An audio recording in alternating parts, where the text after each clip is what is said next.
everybody. Hello. Welcome to stream. Welcome. Two-tailed, welcome to stream. How are you doing today? Hope you're having a great day. GTA, welcome to stream. Souls Wayward, welcome guys. Welcome to stream. How are you guys doing? Hello. Hi. How are you guys doing? Hope you guys are having a great day. I am going to play some more Phoenix Wright today. Let me pause this music here.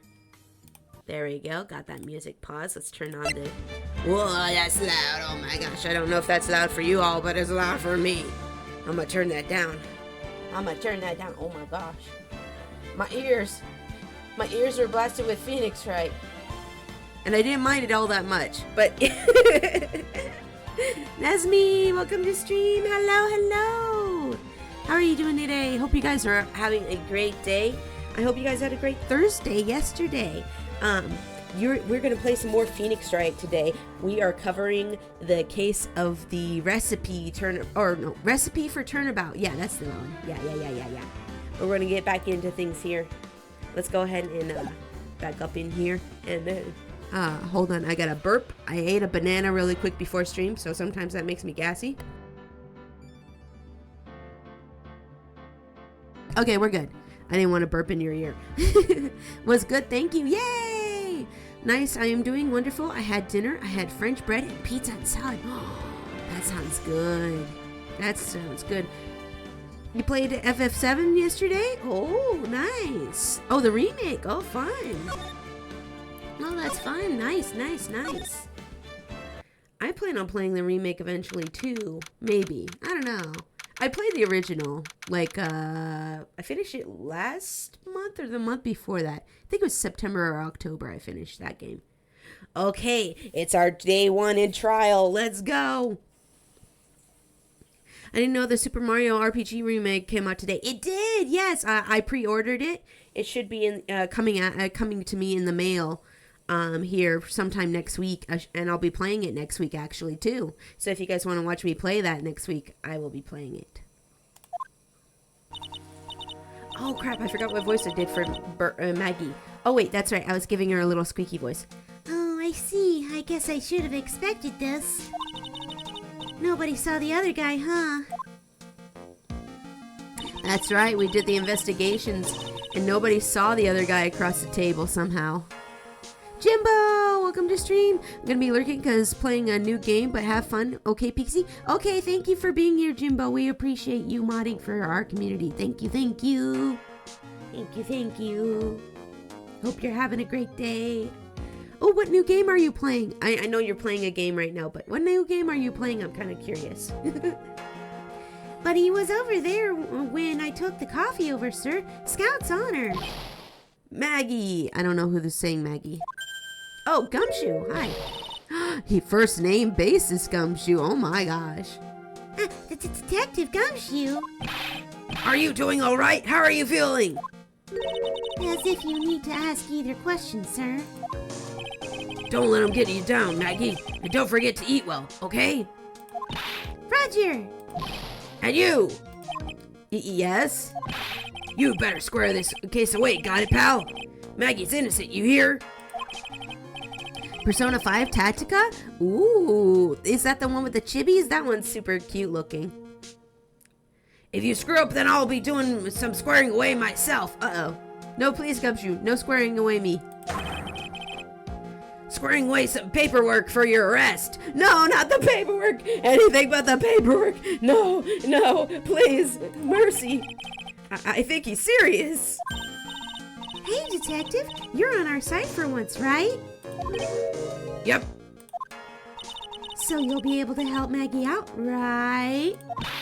Really? Then can you, sir? Of course. I've got the situation under control. I'm gonna be the first witness on the stand today. If something I say doesn't mesh with the facts, make sure you point it out, all right? Sure. Okay, we're forming a united front today, pal. You get me? I am so glad my voice is back and I have not coughed at all today. I am completely over the sickness, I think. Knock on wood. I can't tell you how grateful I am, sir. I've always admired you so much, Detective. I know I can count on you. She's admired him, has she? Oh. Looks like it should all go pretty smoothly today, huh? I can only wish. I can only wish. Hold on. I feel a sneeze coming on. Hold on. No, we're good. Also, if any of the levels of my mic or the game are too low or too high, let me know and I will adjust them accordingly. Court is now in session for the trial of Maggie Bird. The defense is ready, Your Honor. Oh boy, here's God out with his coffee again. That's the first cup. Everybody count the cups of coffee this time. Bitter. Mr. Wright. Yes, Your Honor? What's wrong? He just went, Nothing. It's just whenever I addressed you in the previous trial, your response was... You's talking to me? I was a little, intimidating. No, that wasn't me. That was the phony Phoenix. I see. So our trusty Phoenix Wright is back with us now, is he? Our trusty? So, Mr. Goddard, your opening statement, please. How did you guys let a phony in here? How did that happen? You guys really, what is the security doing around here? Allie, welcome to stream. Hello. Hope you're having a great day. We are playing some Phoenix Wright. We are doing the recipe for turnabout thing right now, yes. This is the Trials and Tribulations game. It's my first time playing through the whole of Phoenix Wright games. We're on the third one right now. Mr. Trite, whether you're a fake or the real deal, we will find out soon enough through this trial today. But I can already tell you, I'm the real Phoenix Wright. Well, the real Phoenix Wright, please stand up. Please stand up. Please stand up. I wasn't questioning whether you are Phoenix Wright or not. I was questioning whether you had studied law or not. Ooh, God, that's a sick burn. That's what I intend to find out. There's no denying it. Behind that mask is a man who really hates me for some reason or another. It's a Friday, so it's D&D soon, but I figured I'd pop in. Oh, thank you for popping in before your D&D session. I hope you have fun and play fun and get good rolls. Yeah. As everyone is aware, the court has already given its verdict on this case once. Therefore, I won't stand for irrelevant testimony during this retrial. Nor will I stand for a simple repetition of the evidence presented in the last trial. I'm not planning on repeating anything that phony me said. Trust me. Now then, Mr. Goddard, please summon your first witness. It's been heckin' ages since I've been able to use my Rackbold. Yeah, your raccoon kobold. I remember you showing me that. It looked really cool. Oh, thank you for the hydrate, Camelot. Welcome in. Hope you're having a great day. Let me go ahead and redeem that real quick here.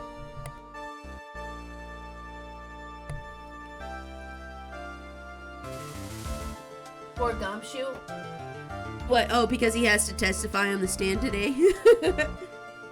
Let's start with the formalities, shall we? Name and occupation. He doesn't want to testify against his future waifu. Witness, state your name for the court. Huh? Oh, sorry, sir. The name's Police Department Detective. Occupation, Dick Gumshoe. You got it mixed up. Oh, this poor himbo. He got it mixed up. Yes, Police Department. Yeah, that's his name. Yeah. I'm just vibing with Plasmas today. How are you doing? Oh, that's great. I'm glad you guys are hanging out and having fun. I'm doing great. Thank you for asking. Thank you for asking. I woke up a little late because I stayed up late last night. I was watching Christmas movies with my hubby and playing a little bit of Pretty Princess before bed. Like the last 2 hours before bed, I was like, I'll play some Pretty Princess while we watch Christmas movies. And then I lost track of time. And then I went to bed late. And then I woke up late. But I got everything set up for stream today, so it's all good. Were you watching Jingle All the Way? Ah, no, but I love that movie. I love that movie so much. It's turbo time. No, we were watching the Santa Claus. We've been kind of on a movie kick like Christmas movie kick the last week. We also watched Home Alone 1 and 2, and then we watched videos about how all those injuries from Home Alone 1 and 2 could kill you on YouTube. We're like, okay, we watched the movies again. Now let's go back to YouTube and watch this doctor analyze how many injuries this person could get. And then we watched Eagle Legal identify what crimes had been committed in both movies and who would be going to jail. So that was fun. But yeah. Yeah, lots of Christmas movies we've been watching lately for fun. I want to watch some Christmas horror movies probably later today. Probably what I'll do. I love watching horror movies. If you guys didn't know that about me, I'm big into like watching true crime and horror movies. It doesn't really fit the aesthetic, does it? It doesn't fit my aesthetic, does it? But yeah. Back to case. Sorry, I got a little diverted. The name's Police Department Detective. Occupation Dick Gumshoe. You got it all mixed up. Welcome to stream. Oh, wait, I can't read your name. Oh, Neko. And welcome to stream. Hope you're having a great day. Welcome, welcome. Other way around, detective. Huh? Oh, sorry. Anyway, I am the officer in charge of this case since yesterday, sir. Haha. Since yesterday? Yeah, the guy who was on the initial investigation's tied up with another case now. Oh, is he? I hope Gumshoe's really got everything under control for everyone's sake. If you hear coughing in the background, my hubby is still getting over what we both got. I think we both got like a head cough, cold thing. Let's see. I see. So, Detective Gumshoe, would you outline for the court the basic facts of the case? F for hubby, I know. He'll be okay. Don't worry. He's strong. Yes, sir. The victim's name was Glenn Elg. He was a professional programmer. He was on the payroll of the Blue Screens, Inc., a local company. This is the victim's autopsy report. The court accepts this into evidence. Let's see. Died of potassium cyanide poisoning. Time of death was between 1:30 and 2:30 p.m. Okay. This is the first time we've gotten the autopsy report, by the way. And here are the floor plans for the restaurant. Ooh, floor plans. Ooh. Okay, so this is the entrance. Oh, wait, you guys can't see my cursor on screen. Maybe I should put my cursor on screen for this. Hold on. Let's put the cursor on screen for this. There you go. Okay, so this area... Oh, wait, is it going to capture it now? Yeah, there it is. This area is the entrance with the cash register. That's the table there. There's the kitchen there. The poison coffee was brought over to him by the waitress. Why don't you want to say her name? The waitress being the accused. Hey, Nova, welcome to stream. Hope you're having a great day. Yeah. The victim died from poisoning almost immediately after he took a sip of coffee. At the time of the incident, there were 2 other people in the restaurant.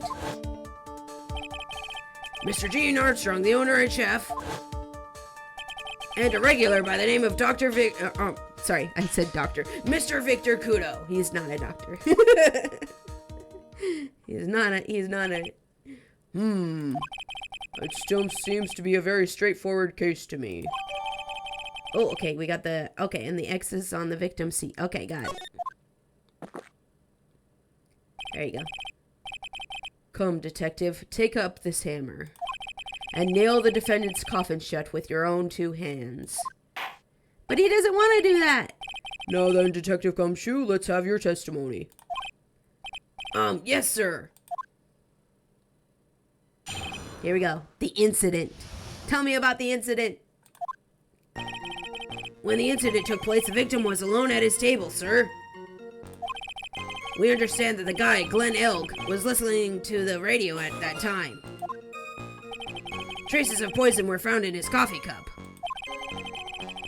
And what we found was potassium cyanide. That stuff really packs a punch. And, it looks like Miss Bird might have had, well, some kind of motive. Ah, yes. Some kind of motive. Yes, of course.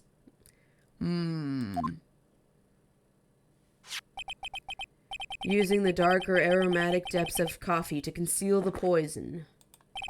Classy lady.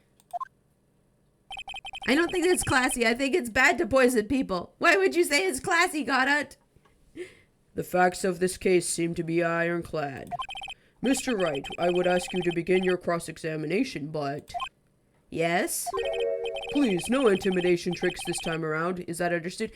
Judge, this is not that same guy. How many times are we gonna have to tell him before he gets it? I already told you that wasn't me. Oh, Judge, you so dumb, but we love you. Okay, so let's see here. Let's do a quick save real quick. It's time to question your testimony. It's time. Okay. When the incident took place, the victim was alone at his table. Hold it. Can I stop you for just a minute? Huh? What is it? Did I say something that contradicts the evidence? He's so desperate for that to be true, he's practically crying. Your testimony just now doesn't match the testimony given by Miss Bird. She claims that there was another man at the victim's table. Yeah, that's what she said. And What killer wouldn't say that when faced with a homicide conviction? Hey! Sadly, her testimony isn't supported by the owner or the other customer. Isn't that right, Detective Gumshoe? I bet the other customers and everybody else were sitting in places where they couldn't see him. Like, their line of sight was not in the right area. That's my theory right now.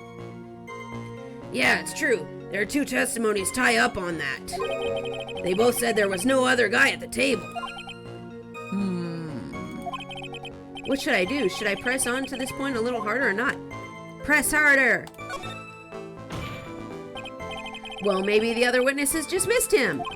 Perhaps their view of the victim's table was obscured in some way. That's what I was saying, Phoenix! That's what I was saying! Matterx, welcome to stream! Hello, hello! Hi. How are you doing today? Hope you're having a great day. Huh. That argument is as weak as the coffee as Triabe and Trite. Wait, why is it weak? Huh? Why? I have here in my possession a ticket. A ticket? Looks more like a photo to me. Yes, a one-way ticket to Guiltyville. Population the defendant. I don't want to go to Guiltyville. Wait, okay, yeah. This is the photograph taken from near the entrance of the kitchen. How do we know he's not, like, in the bathroom when this photo was taken or something? Wait, who took a photo? Oh, this is probably after he's been dead, yeah. Taken from near the entrance to the kitchen. This is the scene as witnessed by the chef moments after poisoning took place. Oh, wait. This is the scene as witnessed by the chef moments after the poisoning took place, correct? Sorry, I forgot to do the voice. Been playing the Super Mario RPG remake and just about got to the forest maze section. I haven't played any of that, but I'm looking forward to it. I pre-ordered it this week, and it should be coming next week. It should be coming in the mail for me next week. I'll be playing it next week. Are you enjoying it so far? I never even played the original, but I'm excited to play the remake. I think the court will agree that's such a clear view of the scene of the crime. How, Mr. Trite, could anyone have overlooked a second person at that table? Urgh. Maybe he looked and then he ran back in. It's pretty good? That's good to hear. Okay, I'm glad to hear that. It certainly seems to show the victim's table extremely clearly.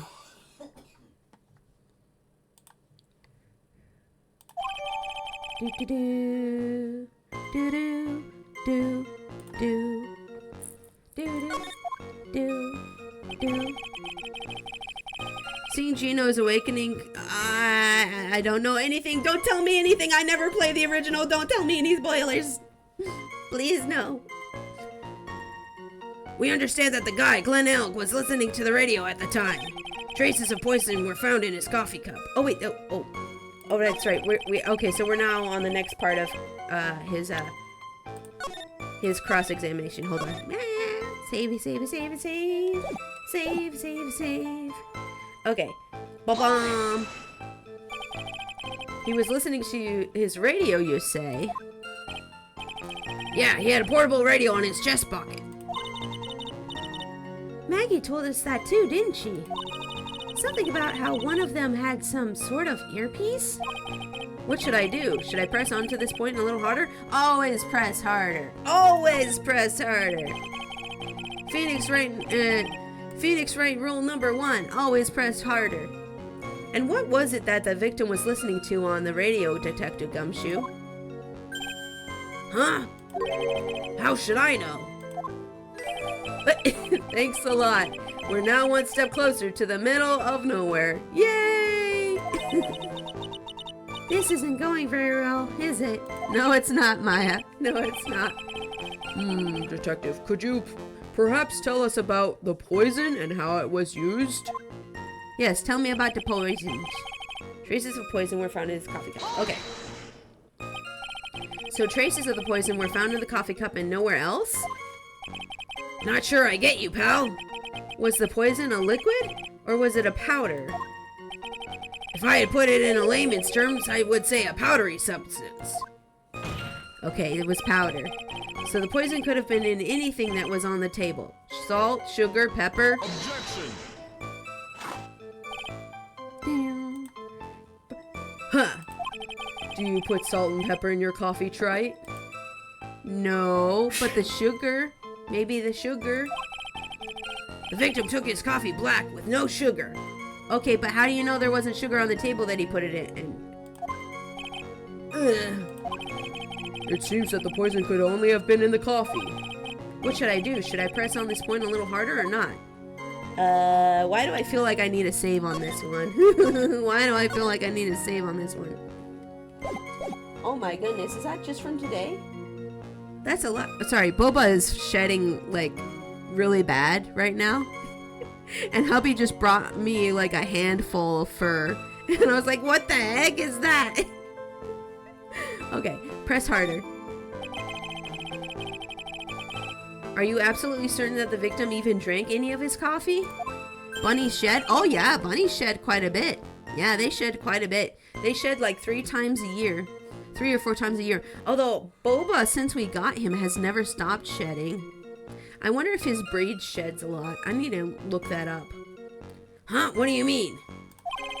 According to this file, the poison was found in the victim's coffee cup. But what proof is there that the victim ever drank any of it? Oh, hey, you're right. That's what I was thinking. Okay. What do you got to object for? In case you were wondering, the last objection was for the detective there. Huh? For me? Oh, hey, you're right. You may be fooling the court, but I'm not falling for it. If you have the time to waste, you have the time to present that piece of evidence.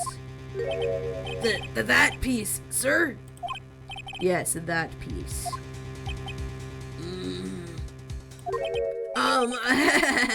Oh, what piece was it again? Oh no, don't do that, Gumshoe. Don't hide evidence. It's not gonna help you or us. This. Ah! No, not again! Should I be grateful this coffee is only hot enough to give me at least first degree burns? Poor Phoenix, not again. Thought it was only a dog thing. Goes to show how little I know about domestic animals. Yeah, most animals with fur shed. But that's okay. I mean, you learned something new today, so that's great. Clown, welcome to stream. Hello. How are you doing today? Hi. Oh, now I remember.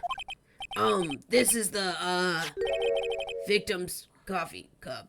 That's such a cute cup. It matches the aesthetic of that place. Wait, is that lipstick on there? Or is that just a lip mark? Yes, the victim's cup. Take a good look at the rim. Oh, yes, it's unmistakable. There's clearly a coffee stain on it. Conclusive proof that the victim did drink the poisoned coffee that was in this cup. Phoenix should learn how to dodge? Yeah, he really should. The victim gulped down the bitter death of... Wait, I didn't get to read the rest of that. You went too fast. For the record, the only prints on that cup were the victims and the defendants. Okay, the coffee cup. I don't know if this is a coffee stain. I don't know. I never get these kind of stains on my coffee cups when I drink coffee. How would you have to be drinking coffee to get a stain like that? Like, do you have to have the coffee in your mouth when it's around the rim? Like, how would you do that? The coffee contained potassium cyanide. Okay. Upon further investigation of this cup, we found a certain chemical substance. And what we found was potassium cyanide. This stuff really packs a punch. Tell me more about potassium cyanide. Tell me more. Potassium cyanide? I've heard of that chemical before. I have too, but I don't really know what it does. Exactly how strong is this poison, Detective Gumshoe? Well, that stuff's lethal. I know it's lethal, yes. Eat too much in your history. How much is too much? A lethal dose is 0.2 grams. That's about enough to finish anyone off. 0.2 grams? How much is that?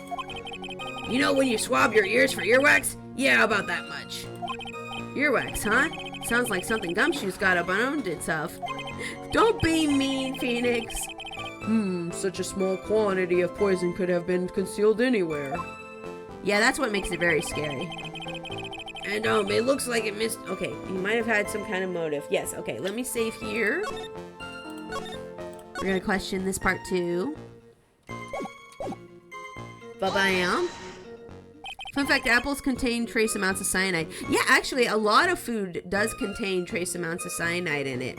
Yeah, it's kind of scary if you think about it. A lot of food actually does. Some kind of motive? Yeah, but if you ask me, it's been blown way out of proportion. Uh-oh. You know what my golden rule is, Detective? Chuck out a bad cup of coffee. You can always get another. Huh? I don't get it. Yeah, what are you going on about? Oh, wait, so this is cup number 2 then. Yeah, I'm trying to keep track of his cups this time. I'm saying we can always get another witness on the stand if we have to chuck you out. So stick to the facts, Detective. Now then, what was Miss Bird's motive? Come on, Gumshoe.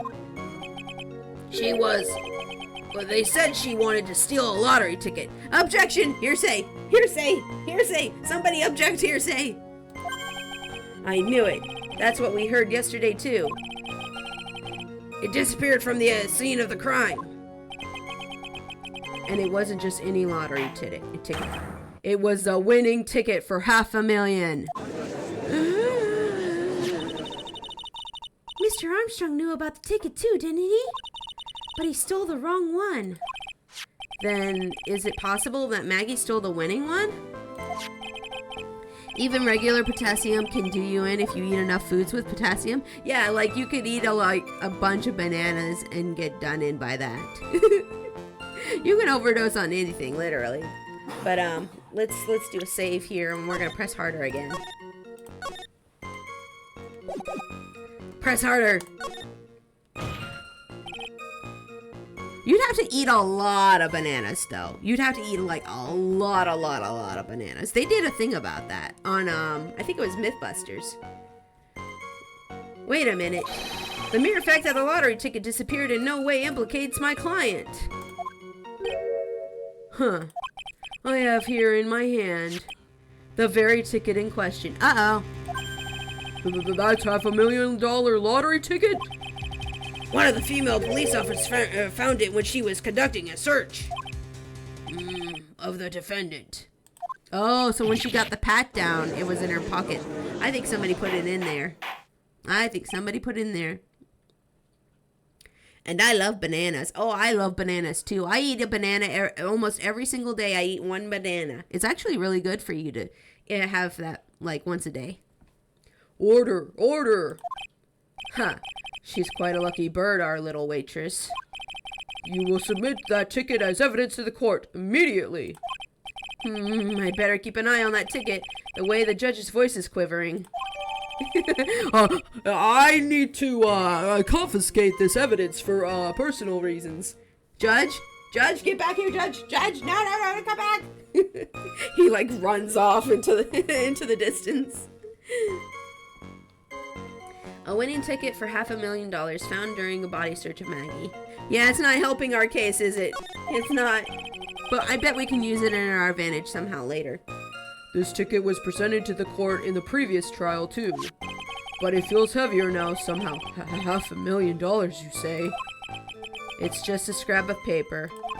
What matters is where it was found, Your Honor. And that's on Maggie's person, unfortunately. That's enough.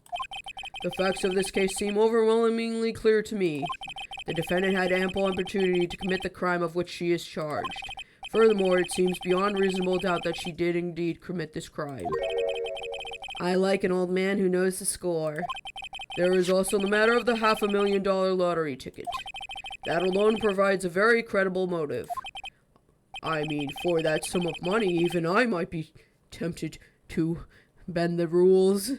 No, Judge! Stay away from that ticket! That's not yours! I don't mind an old man who is weak to the siren call of money.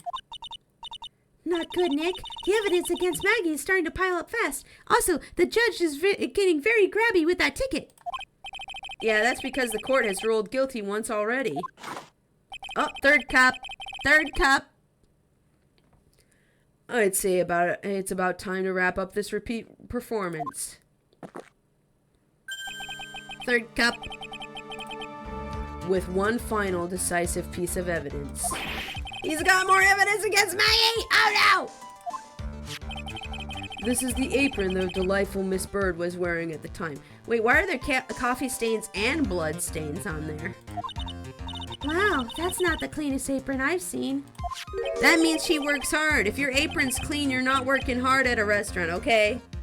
Okay? For real. For real. If your apron is clean when you're working at a restaurant, you ain't working hard. That stain looks like... It can't be blood, can it? No, that's just like... That's ketchup. It's obviously too bright to be blood. Blood would be darker. Huh. It seems the star of our play has been a little flustered. Was a little flustered. I'm a hospital orderly and my uniform is constantly dirty. I said at a restaurant. You need to be clean when you're at the hospital. You need to be clean when you're at the hospital. Restaurant, no. Hospital, yes. Yes, be clean at the hospital. Even if the judge was to claim the ticket now, I'm sure there is time limit for collecting the prize money. Yeah, I think there's like yeah, isn't there always a time limit for these things? I never really buy lottery tickets. Fair, yeah. And somehow spilled coffee on herself. The coffee? That's not exactly the first thing that caught my eye. Of course, the coffee stain isn't the most interesting thing about this apron. It's something like 6 months. Oh, for the claim time for lottery tickets? At least in the UK? Interesting, okay. I wonder what it is in the US. I'm kind of curious. Let me Google this. Hold on. What's the claim time limit on lottery tickets in the US? 180 days. That is quite the time. That is quite a lot of time. 180 days? Isn't that like a few months at least? It's at least like maybe like 4 or 5 months, maybe? I don't know. I'm not very good at math. Oh wow, yeah, it's very long. 6 months? Wow. 6 months. Woof. Now there's something else that stands out even more. Something else? I presume you mean... Of course, I'm referring to the pocket. The pocket? A search carried out right after this incident uncovered this. Potassium cyanide, the very poison used by the killer, was in her apron pocket. Didn't think it was that long. I'd expect at least a week, right? Yeah, that is a very long time. I bet they increased it for some reason. At one point, I bet it was shorter at one point, and then they increased it because somebody was mad. I don't know. A bottle of poison in Maggie's pocket? Yeah, and Maggie's prints were the only ones on it. What? What? Nani? Order, order, order! The court will accept these items into evidence. Apron added to the court record. Okay. Deadly powdery poison bears Maggie's print found in her apron pocket. There's something still bothering me, Mr. Goddard. Why have you not explained the blood stain to the court? Yeah, why haven't you explained the blood stain? Blood stain? What blood stain would that be? Don't play games, prosecutor. The blood-colored stain that's smeared all over the apron. It's too bright red. Blood is darker than this. It would almost be closer to this brown color. That's ridiculous. No one told me anything about a blood stain. Maybe he can't. Wait. Can he not see it because of the red lens in the visor? Oh my gosh! What if he can't see it because of the red lens in the visor? Oh my gosh! What if he can't see it because of that? Oh my gosh! You don't need to be told, just look at it! Well, detective, could this stain really be blood? No way, sir. It's just ketchup, sir. Ketchup? She must have gotten some on her apron while taking someone their breakfast that day. You could have spoken up a little sooner, Detective Gumshoe. Oh, it is ketchup. Okay, we're good. Godot needs to have a word with his visors maker. Put a stun on like that again and I'll have you drink 70 cups of ketchup, witness. Oh gosh, ew. Ugh. I thought everyone knew what it was already. I haven't seen anything yet to make me double the last ruling I made on this case. Blood is very darker than ketchup. Yeah, it really is. Huh? The motive, the opportunity, and supporting evidence. They have all been clearly established. Well, Trite, it seems you really are a phony after all. No, you're the phony. Ah, you really know how to drive a man nuts. Oh, does he now? Oh, does he now? Witness, please continue with your testimony. Describe for the court the crime scene of the findings of your investigation there. Oh boy, okay. Okay, second testimony, here we go. The crime was reported at 2:25 by a kind of scary old man, sir. Poor Maggie had passed out from the shock and must have been really tough for her. The victim didn't have any identification on him, but we figured out who he was pretty quick, and then the investigation went smoothly. How did they find out? Did they have his ID? When Maggie was searched, we found the lottery ticket in a bottle of poison. And that was it. There was nothing else missing from the crime scene. Okay. Okay. Time for the second cross-examination. You identified the victim and secured your prime suspect. Very good. Last chance to convince the court you're a real lawyer, Trite. I am a real lawyer. He is a real we are a real lawyer. Get out of here. Actually, I'm not a real lawyer. For technical purposes, I do have to state I'm not an actual lawyer. Don't count on any more cross-examinations after this one, so let the fun begin. For legal purposes, I'm to tell you that I am a princess raccoon and I'm not a lawyer, okay? I cannot actually defend you in court. I'm just doing it in a video game.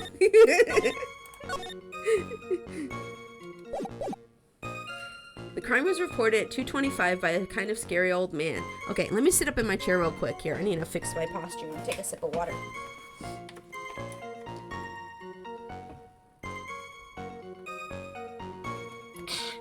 Tasty water. Good, refreshing water. Okay. Hold it. Scary old man, Detective Gumshoe? There's an old man who's a regular at the restaurant where the incident happened. Ah, we're obviously talking about the same old man. Officers were dispatched right before the report came in, but the old guy still made a fuss. What took you so long? Then he hurled abuse at them and seeds. Seeds. Huh, that was nothing. I caught each one with my teeth. What? I would have paid to see that. I would have paid money to see Gotta do that. That sounds amazing.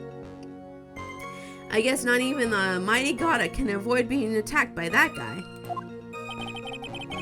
The old man was the only other customer in the place at that time. He took his time finding a payphone apparently, so he was late reporting the crime. Poor Maggie passed out from the shock. It must have been really tough on her. Hold it! How long was the defendant unconscious for? The officers got to the crime scene around 2:40.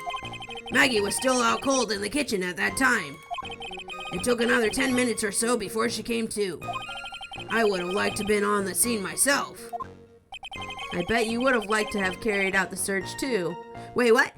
Phoenix! Don't be nasty! Don't be nasty! Were you saying you wanted to carry out the search of Maggie? You nasty, Phoenix. Nasty. I would have loved to see Maggie sleep like that, all pretty and peaceful. Gumshoe, now you being weird. Now, all of y'all being weird. Stop it. You're a professional detective, Gumshoe, not a professional bird watcher. Oh boy. Oh boy. Save the romantics for your own time, detective. All we need to know about this is the investigation. Oops, I guess I'm pretty red right now, aren't I? He just said that in front of like a courtroom full of people, and I think Maggie's probably in the audience just sitting there being like, why is he saying that? What is he talking about? He wants to see me asleep. I don't like this. It's scary. What? And I'm a little creeped out right now. Let's see. The victim didn't have any identification on him. Okay, hold it. He didn't have any? Are you saying that it was stolen then? No, I don't think so. The victim didn't have a driver's license or even a credit card on him, pal. Then how did you identify him so quickly? All he had was 58 cents on his wallet. How did they identify him if he didn't have anything? 58 cents? Yeah, I can't believe I found someone with less in their wallet than me, pal.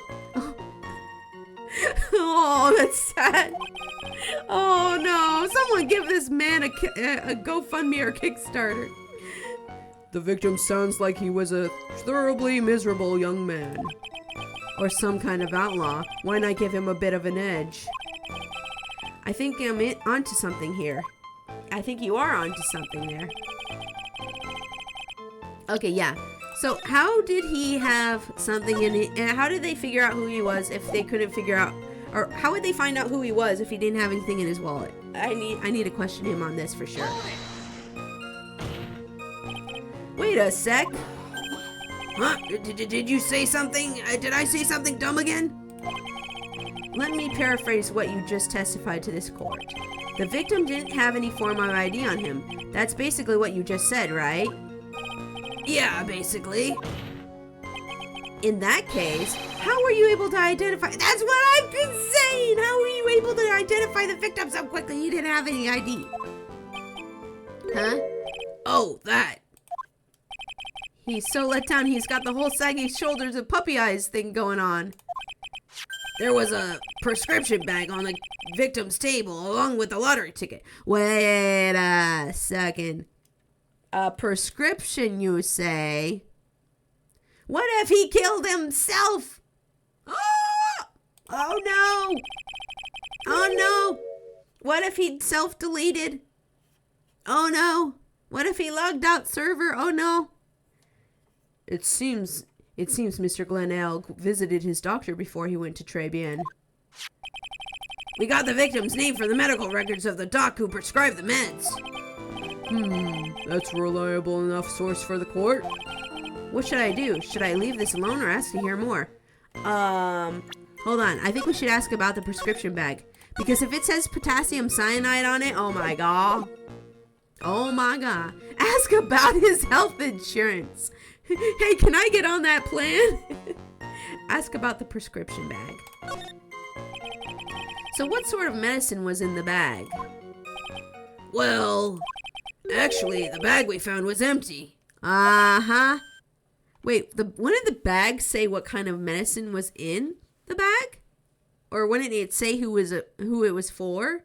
Oh no, that's right. That's how they found out who it was for, or who he was because of the prescription bag.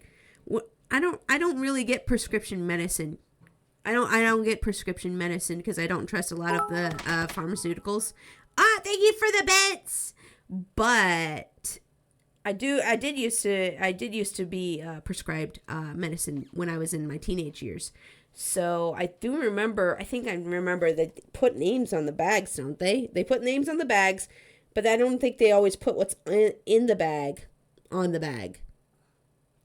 I don't remember. Anyways. Let's see here. Yeah, completely empty. It was completely empty. Victim's prescription bag added to the court record. Can we look at it? Can we look at the bag? Can we? Sorry, I had to cough for a second. The victim got this from the doctor before going to Trebian. The bag is... Does that say Gita instead of Glenn? Did they change the name? I bet they changed the names for English. Huh. You're entering an empty paper bag as evidence. Desperate, are you, Trite? Now, what happened with the investigation after that, detective? I'm not desperate. Well, maybe a little. Let's see here. Okay, I want to look at that bag. Can we look at it closer? Can we look at the bag closer? No, we cannot. I wish we could read the bag. I wish we could read the bag. Why can't we read the bag? Because sometimes the bag probably has like what's in there. Okay, let's see here. Maggie was searched, blah, blah, blah. But the defendant had been passed out for a while, correct? In that case, isn't it possible someone planted the evidence in Maggie's pocket? Hey, yeah, you nailed it, pal.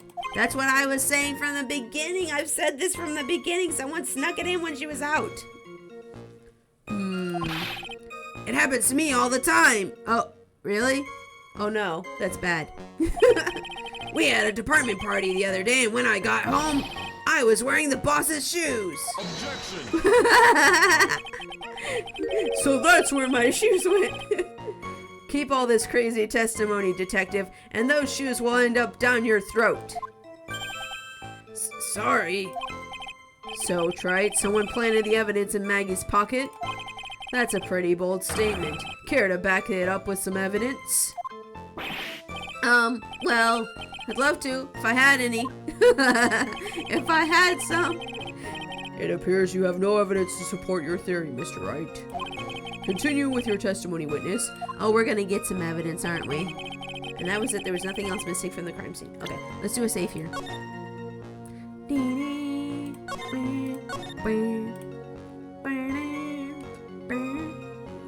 Let's see here. And save. And there you go. Okay. And that was it. There was nothing else missing from the crime scene. So the $500,000 lottery ticket and the bottle for poison were accounted for? Yeah. Interesting. It's true that these two items are accounted for, but wasn't there another lottery ticket that was stolen that day? Oh yeah, the one that the restaurant owner took. He won a whole $1 with it. What a lucky guy, huh? And they're just going to let him get away with it? It was just $1, detective. I guess no one cares when it's that little, except for Gumshoe. If I don't find a hole in this testimony, the judge is going to hand down this verdict. Gumshoe isn't giving us anything to work with.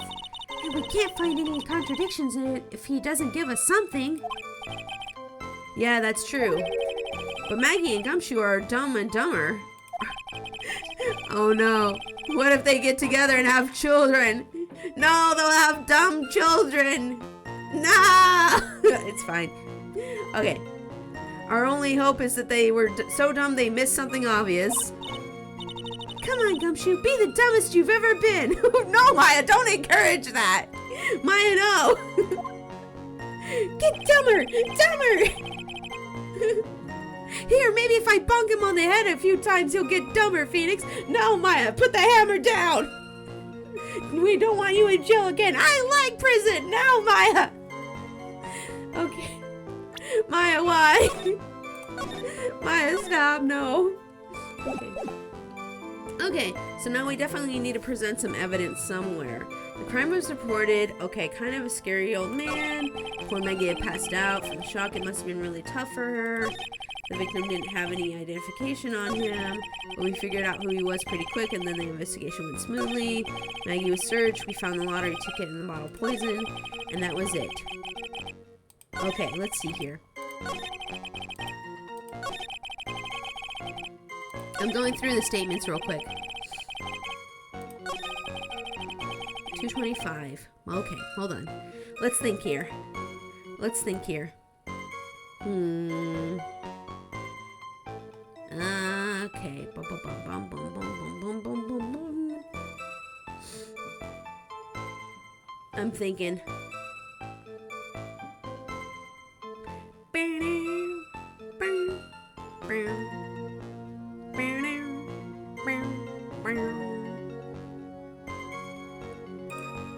Okay, so they, like, let's think through our evidence here. Let's think through our evidence here. They just gave us this bag. I feel like I can use it somewhere. I feel like the bag is very important for this one. So let's see here. Crime was reported. Maggie passed out. Victim didn't have any identification. We figured out who he was pretty quick. When Maggie was searched, we found the lottery ticket and the bottle of poison. And that was it. There was nothing else missing from the crime scene. Wait. Wasn't the bag missing from the crime scene? Wasn't the bag missing from the crime scene? Like, they didn't mention the bag up until now. And it wasn't in his testimony. So, I mean, can we use that there? Like, they did just give us this bag. Hold on here. Victim got this from... The bag is empty. Wait, the bottle was missing from the bag, too. The bottle was missing from the bag. But then they found it on her.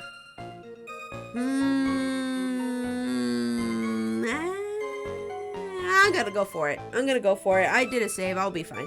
Ba-bam! Oh! Music stopped. Let's go. Music stopped. Let's go.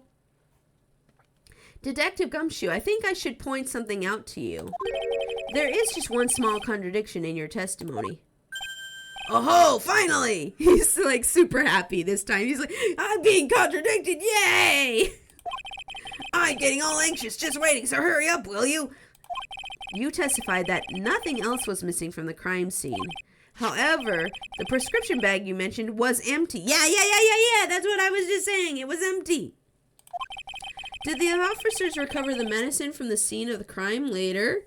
Yeah, that's right. Wait. Oh, yeah. Okay, so let's assume that the poison wasn't in that bag. There would be some medicine that was in there, and it was empty. Yes, that makes sense. Okay, great. My line of thinking was going towards the right direction, but I wasn't completing the thought correctly. Okay. No, they didn't. Oh, where's his medicine, huh? The victim was given a prescription right before going to Très Bien. Where, then, did the medicine disappear to? Ooh? You are too cool, pal! Yeah! Indeed. Due to consideration wasn't given to the victim's prescription in the previous trial. Witness, why do you always overlook such vital pieces of evidence? I guess that's the most careless thing I've done so far, huh? Maya's like, yay, he got dumber! Shut up, Maya. The victim was killed by poison. and the victim's medicine mysteriously disappeared. Oh, you don't, wait, no, wrong button, sorry, go me. Oh, you don't say. Oh, you don't say, the medicine disappeared. The victim's own prescription could have been the lethal poison itself. That's what I was saying from the beginning. That's what I've been saying from the beginning. From the beginning, I've been saying that. Order, order. Well, Mr. Goddard, what do you have to say to that? Huh, that's all. What? Read for the court the name of the clinic on the prescription bag, if you will. This is why I told you to read the bag! No! He's gonna tear it apart now! He's gonna tear apart our reasoning. We should have been able to read the bag. I knew it. I told you to read the bag, Phoenix. Why didn't you listen to me? What's the clinic's name got to do with anything? No! New ear oh, I can't even say that word. Otolaryngological. Wait, otolaryngological clinic? Otolaryngological? Wait, that's for ear stuff, right? Just what kind of illness was the victim suffering from, Mr. Goddard? He probably had ear infection. Fourth cup. Hardly an illness, Your Honor. More like a bitter war wound, you could say. A war wound? The day before the incident, Mr. Elk found himself in a fight. A fight?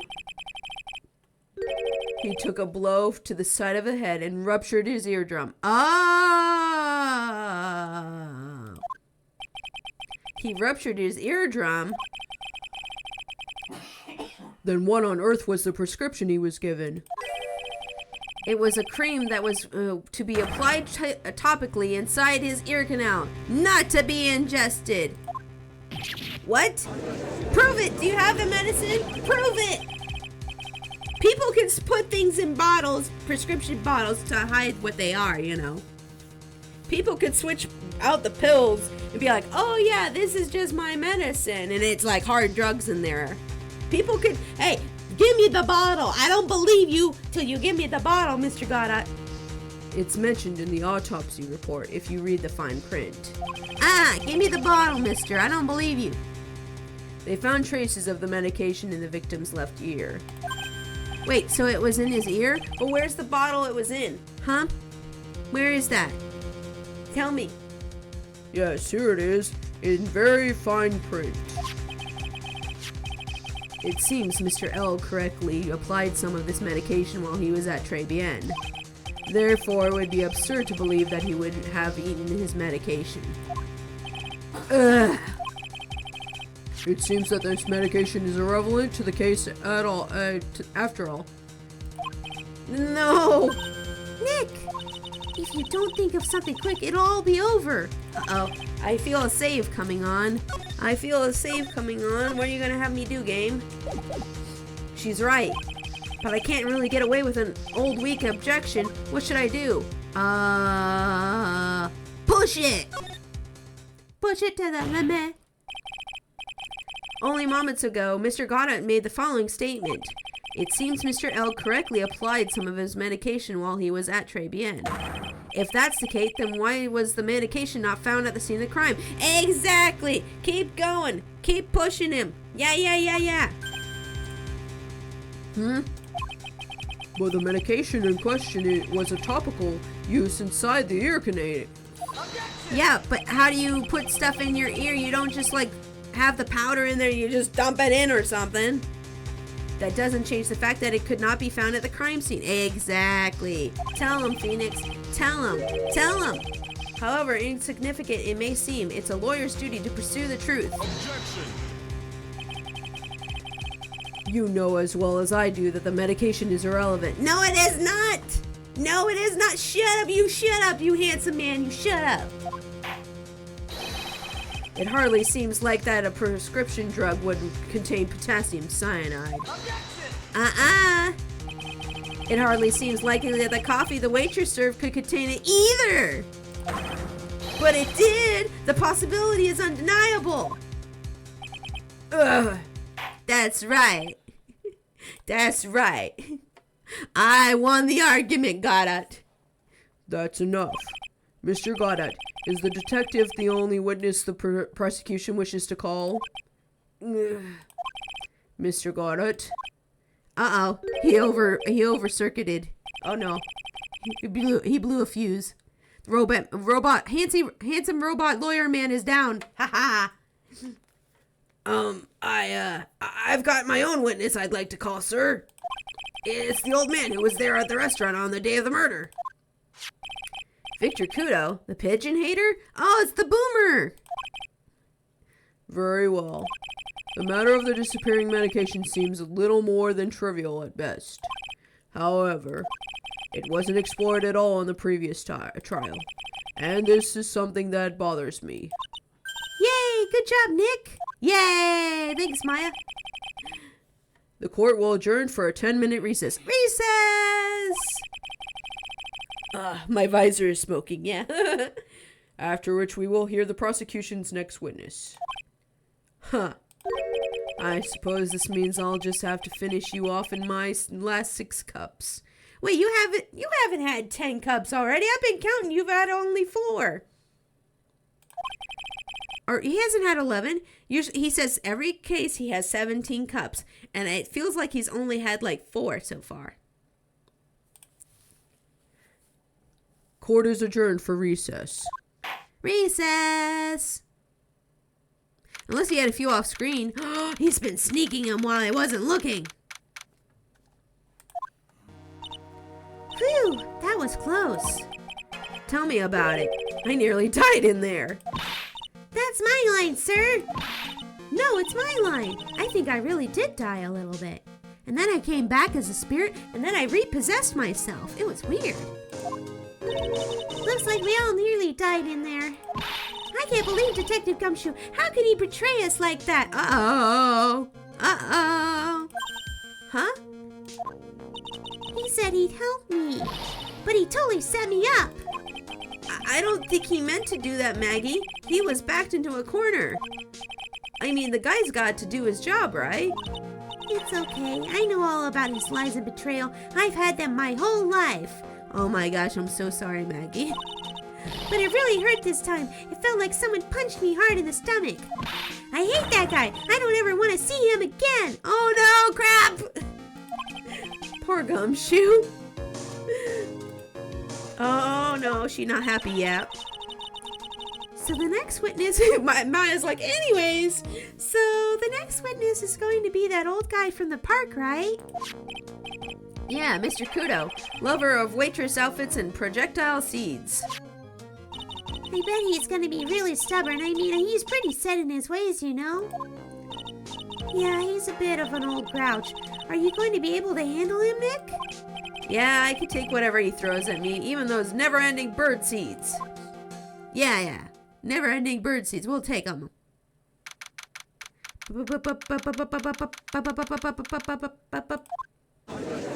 we go. Let's go.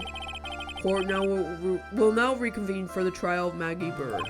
Mr. Goddard, your next witness, please. The prosecution calls the lucky old-timer who caught the show over a cup of coffee. Will the witness please take the stand? I'm gonna drink some water before I do this voice. Name and occupation, if you don't mind. Okay. I have to hydrate before I do the old man gruff voice. The name is Victor Kudo, born and bred in the land of the rising sun.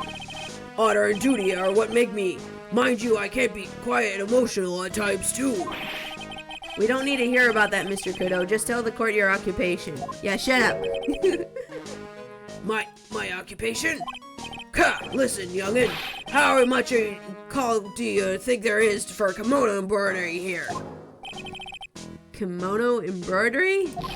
That's what I do, or did back in Japan. I embroidered family crests on kimonos. My ancestors were embroidering kimonos before this country even existed. Wow, a real craftsman. They're a dying breed. Hey, maybe he could embroider my costume sometime. Oh yeah, maybe you should send him to Kurion Village. I bet he would get a lot of business there. He lived in Japan in the US version. Where did he live in the Japanese version?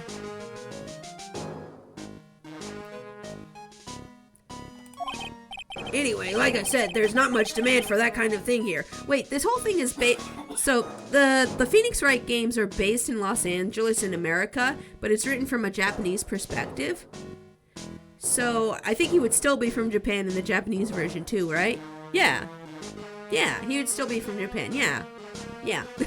I got mixed up there for a second. Okay. Anyway, like I said, there's not much demand for that kind of thing here. So I had to take a job working the cash register at a burger joint, pretending to smile. That burger joint would have been better off putting him in the kitchen. True. Now then, witness, were you in the restaurant at the time of the incident? Jave, welcome to stream. Hope you're having a great day. Welcome. Oh yes, I was eating some seeds over a cup of Javasino. Seeds? What do you think these are, I see. So you saw everything that happened, Gramps? Did I? Oh yes I did. I saw it all. I don't think you saw anything. Then please tell the court we're all ears. Sure. I'll tell you every last detail. He's really getting into this. Oh boy, here we go. Okay, Boomer. Tell me what you want to know. The young man was reading the newspaper, or the sports paper, sorry. The serving girl brought him a Javachino, and she put something in it. Oh, did she? Really? The man took one sip of it, looked like he had a terrible pain, and then collapsed. That's what the serving girl, right there in the defendant's chair, I remember her well. Oh boy. Mr. Kudo, she is not a serving girl. Please refer to her as a waitress. Kuh, you're as bad as the rest of them. All these newfangled words. What's wrong with old-fashioned ones, Oh my god. Oh my god. Newfangled? All this talk of radios and glasses, it's wireless and spectacles, I tell you. Excuse me? Listen to me, everyone. Don't forget the old values. Don't let the good old days slip away. Bruh. Bruh. If I had a nickel for every time I heard this, oh my god. Oh my god. Shut up! Well, I think it's time to begin the cross-examination, Mr. Wright. Yes, Your Honor. The good old days. What are the good old days? Today's the good old days. Focus on the present. If you're stuck in the past, things are gonna make you depressed. Stop it. Stop it. Get with the times. Jeez. Okay. Let's question the Boomer before he makes me lose my mind. Okay. Bam! So you saw the victim then? You saw Mr. Glenn Elg? I wanted to know if Guts and Braun retained his championship or not. So he was looking at the sports paper the victim was reading, huh? And at that location in question, there are partitions between tables at the same side of the restaurant, right? So what if there are? If you say that you could see the victim, that means you were sitting at a table on the other side of the restaurant, correct? Huh. I go to the place to drink Javachino. I don't go to sit. I don't remember which table I was sitting at. Yeah, I bet you wouldn't. You mean you go there to eye the waitress? Yeah, that's the real reason, by the way. We found out last time that he's actually just simping for the waitresses. He's literally just going there to be pervy and stare at the waitresses. The serving girl... Yeah, serving girl. He might as well call her wench. Mr. Kudo, that is a very grave accusation. Are you sure about what you saw? Victor Kudo never makes mistakes. I dot every T and cross every I. That's not how you write. I see. My eyesight's fine. The doctor said I only need spectacles for reading and driving. I bet his eyes are only really fine when he's scoping out a waitress. Oh yeah, I'm sure. And I saw what the serving girl put into that Javachino as well. I bet I know what's coming up, and something tells me I'm not gonna like it.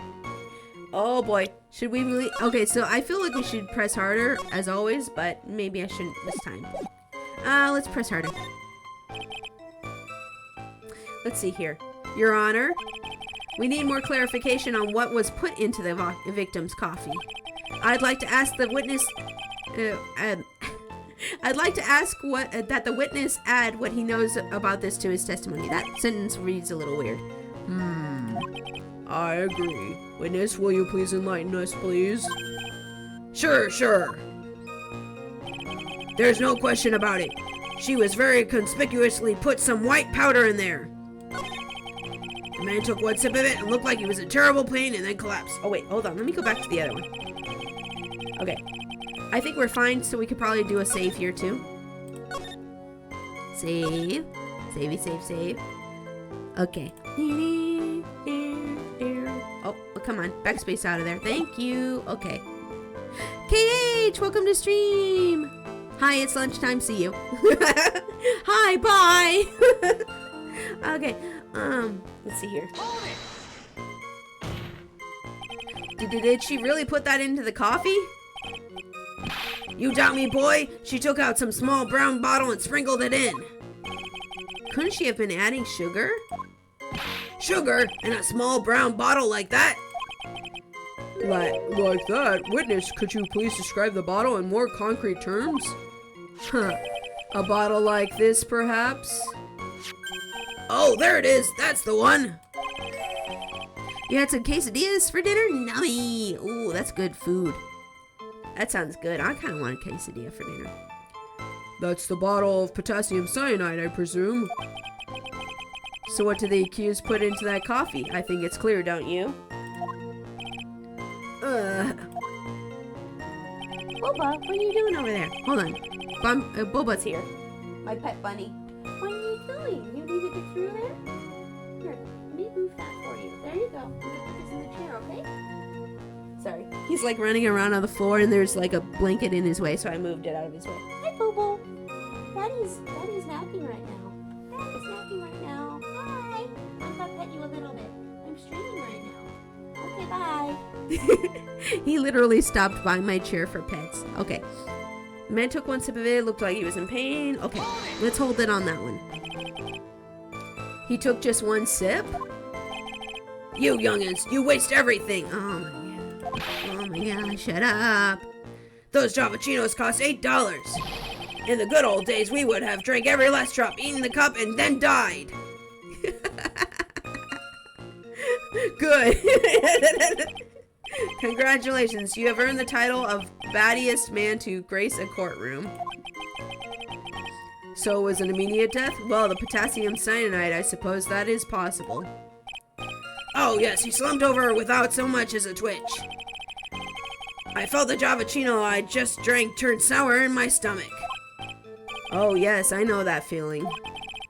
And the waitress, I presume she is... That's the serving girl. Yeah. Press him on that one too. You said I remember her well in reference to the waitress. Did she have any particular features that you can identify her by? Particular features? It's a disgrace, that's what it is. Sorry? You can see all the way up to her, you know. She is practically naked in that uniform. You gross old man. Ew, you gross. Ew, you gross, you nasty old man. Yeah, wow, yeah. Wow. So the particular feature you recognize about the waitress is her outfit.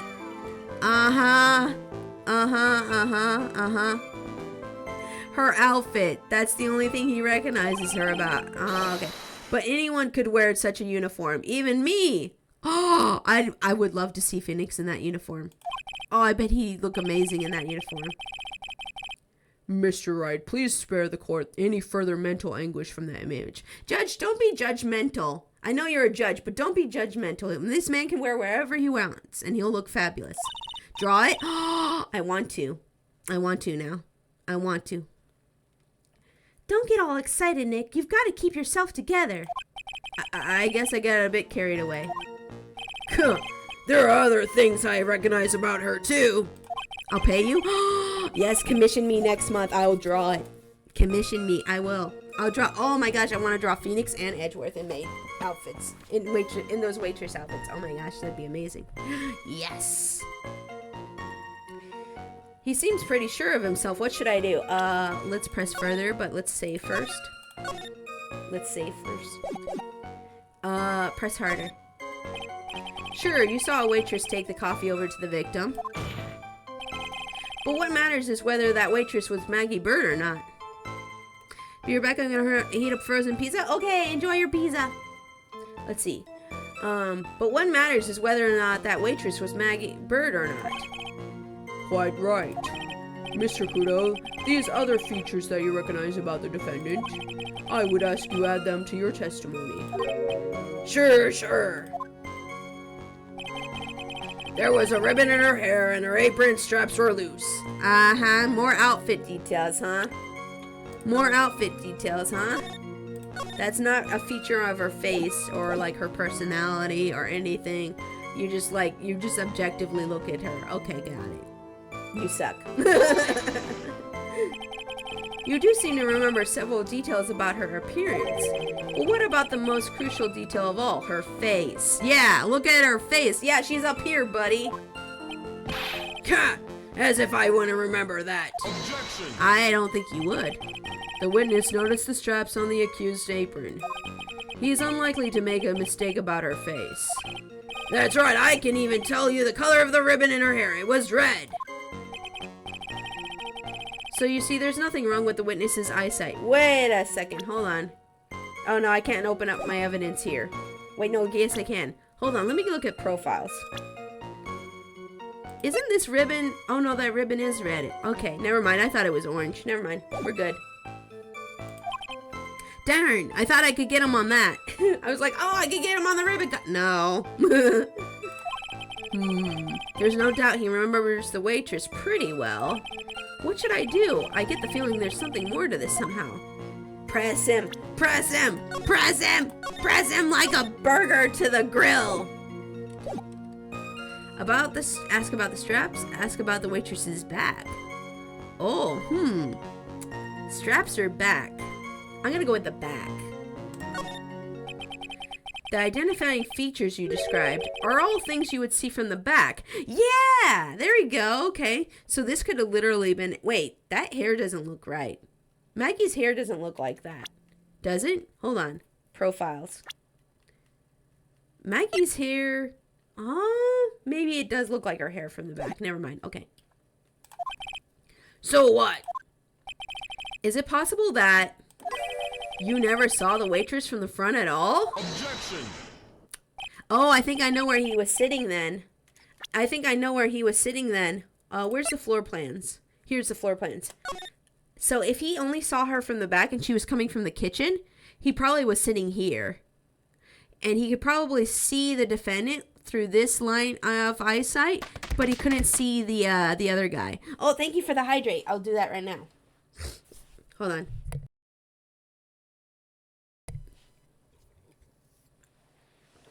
So he was probably sitting here because you could see the victim here. This is where, wait, why is the X? Oh, that's the table he was sitting at. So he was sitting here, and then Maggie would have been coming out through the kitchen here. So the only way he could have seen her and only seen her back is if he was sitting here. So she would be going this way, and he would never see her face unless he turned directly at her. Yeah, so he'd have to be sitting here. So that's where I think he was sitting. Okay. Anyways. He's got the you there, Gramps. Hey, Goddard actually agreed with me this time. People normally talk about facial features when they're asked to describe someone. But this witness's testimony is nothing but straps and ribbons. This is harassment. I'll tell you, I'm not obsessed with straps and ribbons. I'm just telling you what I saw.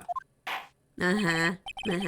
Mr. Kudo, the court requests that you add details about any identifying features. Features you observed from the front, that is, to your testimony. Sure. This old man's testimony is getting longer and longer. And if I can't find a hole in it soon, it'll get even longer, I bet. Watch, he'll start going on and on about the good old days. There wasn't anything that caught my interest about her when I saw her from the front. There wasn't? Are you sure? Are you sure? You didn't find anything to be distinct, but you did clearly see the witness's face, yes? No question about it. I didn't come this far to back down now. Victor Kudo never backs down. That's not the answer I was looking for, but okay. This has turned into a matter of pride for old Seedy now, I guess. I wonder if he really did see Maggie's face or not. Like I thought, we need to do some concrete proof of this. Proof that the old guy didn't see the waitress clearly from the front. Do you think old Seedy really saw Maggie do it? Well, he probably had his eye on the waitress the whole time. That's why he was there. True. But he was there for the cute outfits, right? Not the waitress. I guess. She makes a good point, though. Hey, did I just say something clever? I wonder if the waitress Mr. Kudo saw really was Maggie. That's what we have to figure out, Nick. The young man was reading it. Wait, do we have the profile of that other like goth girl that we saw in there? Do we have the profile of that girl? No, we don't have her profile. Darn, I thought we could pull up her profile. Hold on. Okay, so let me do a save here. Okay, so we definitely have to present some evidence here at some point. So let's think here. The young man was reading the sports paper. The serving girl brought the... Okay. She put something in. There's no question about it. She was very... Okay. The old man took one... The man took a sip of it. Terrible pain. That's right there. Okay, I remember her well. There was a ribbon in her hair. Her apron straps were loose. There wasn't anything that caught my interest in her when I saw her from the front. Okay.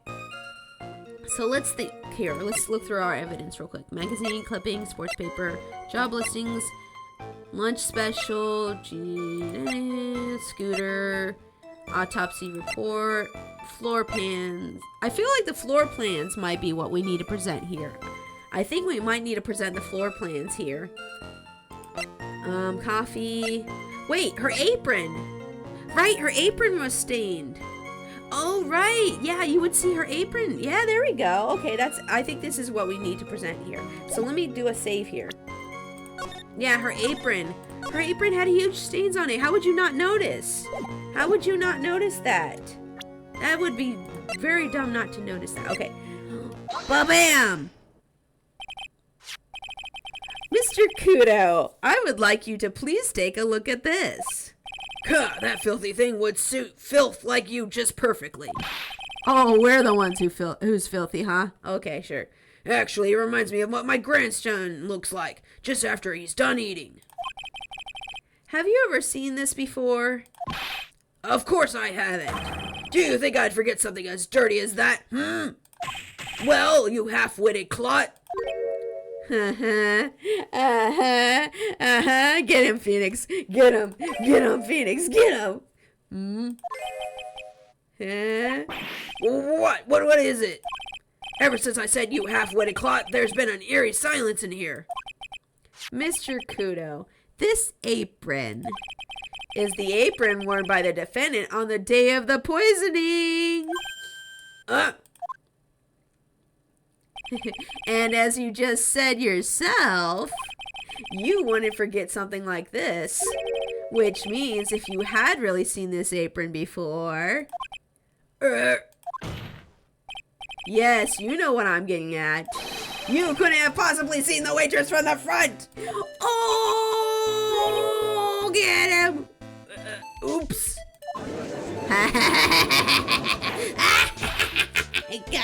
I got him. I got you in a lie. You lied. You lied. Witness, you can't just oops your way out of this. Huh. Well. Looks like we finally have a genuine trial on our hands. Another cup of coffee? Listen, Trite, here are the facts.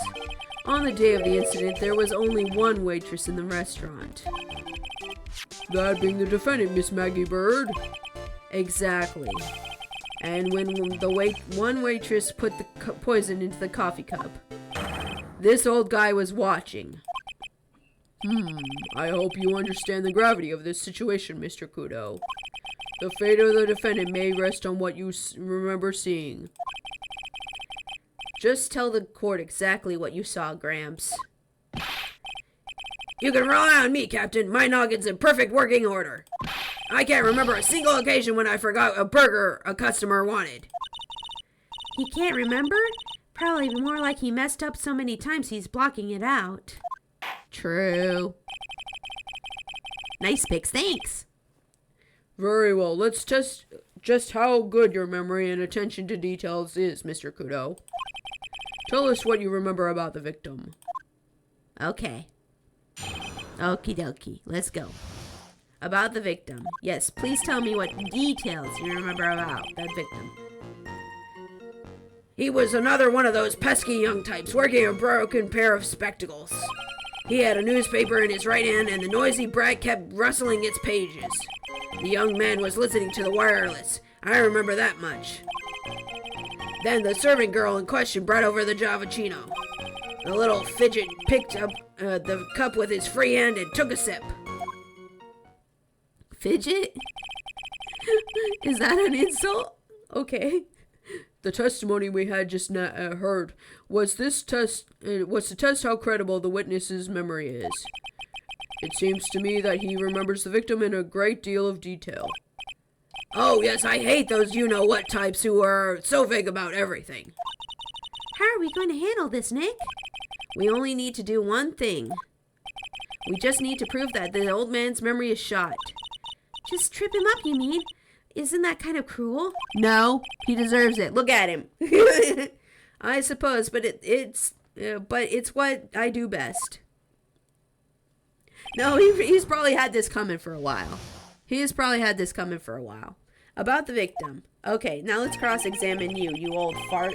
Let's see here. Hold on, let me save. Boop-a-doo, boop, boop, boop, boop, boop. To be fair, I usually respect my elders, unless they're disrespectful to me. Then it's like, haha, all bets are off. Okay, there's another one, young. Okay, let's press you on that. Spectacles? Dark glasses to you. One of the lenses was green, and the other was broken. Newfangled rubbish. That's why I remember him so well. He did have some kind of lens over his left eye, but I wouldn't have called it a pair of glasses. He seems to have been wearing some rather modern-looking shades. Perhaps I should take to wearing some and rival Mr. Goddard's sharp appearance. Ah, we better come up with something sharp and quick. Guess I'll wait and see if I could challenge him about the spectacles. I have been wondering about that since the beginning. I'm like, why is he wearing that? I think the judge would look nice with those spectacles, with that scouter thing on. He had a newspaper in his right hand, and the noisy brat kept rushing the patient. Okay. Newspaper was a sports paper, was it? That young hooligan, I nearly asked him, can't you even read without fidgeting? How was I supposed to be able to read the back page with all that rustling going on? I needed to find out if Guts and Brawn retained his championship title. It was his paper, not yours. If you wanted to know so bad, why didn't you buy your own? Because he's a cheapskate. Well, actually, no, he doesn't have a job, so it's not fair. What are you looking at me like that for? Ow, ow! Guts and Brawn got beaten yesterday, by the way, anyway. Oh, she keeps track of that. Nice. He was listening to wireless. Okay. Hold it on that one, too. Pixie power level is 10. That's not very powerful. That's not very powerful, but it's fine. It's fine. The wireless? The decadent young rascal. In my day, it was one or the other. Read the paper or listen to the wireless. Oh boy. Yeah, oh boy. My power level is 2. Yay! And using an earpiece. It's selfish. That's what it is. It was straining my ears, but I couldn't catch any of it. Was he that desperate to listen to the radio? What are you looking at me like that for, How dare you do that to me? Ow, ow! Stop. Someone take his seeds away. How is he allowed to have those in court, huh? Then the serving girl in question brought over the... Okay, yes. Let's hold in on that. You mean the waitress who you only saw from behind, right? You're one of those, are you? You never let anything go, isn't that right? Maybe. Tell him, Phoenix, tell him. What does it matter if I saw her from the front or from behind? My eyes don't lie. Ow, ow! I better not push it until I've got some hard evidence. Okay, let's see here. Press him on that one.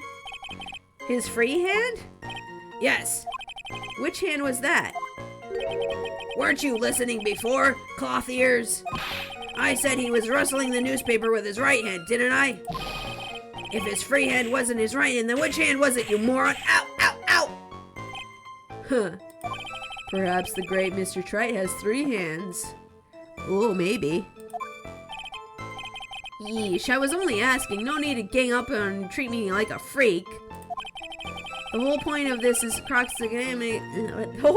cross-examination is to establish just one thing. That this old guy's memory has more holes than a slice of Swiss. I guess we need to find a contradiction in his memory testimony somewhere, huh? Anything will do. Even the smallest detail. We just need one mistake and he's ours. Hold on, guys. I need to check something on my computer just now. Hold on. Just a sec. Just a sec. I need to check something. Okay, that's not turned on. Sorry. I saw a bunch of my icons refresh on my screen, and I was just wondering if something got turned back on my computer that I turned off before stream. Okay, anyways. Anything will do. Yes, anything. Anything. Let's see here. Okay. Let me do a save.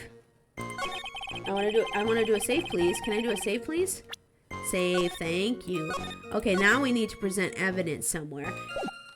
And if he was saying something about hard evidence around here, I think it was.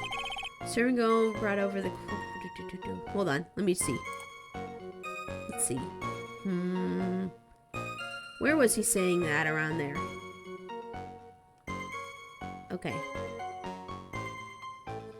Do do do do do.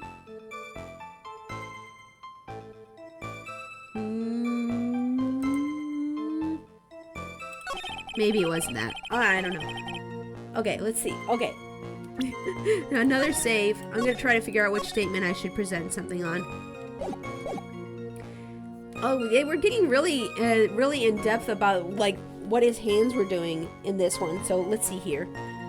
He was reading with his right, and he picked up the coffee with his left. Let me look at the coffee cup real quick.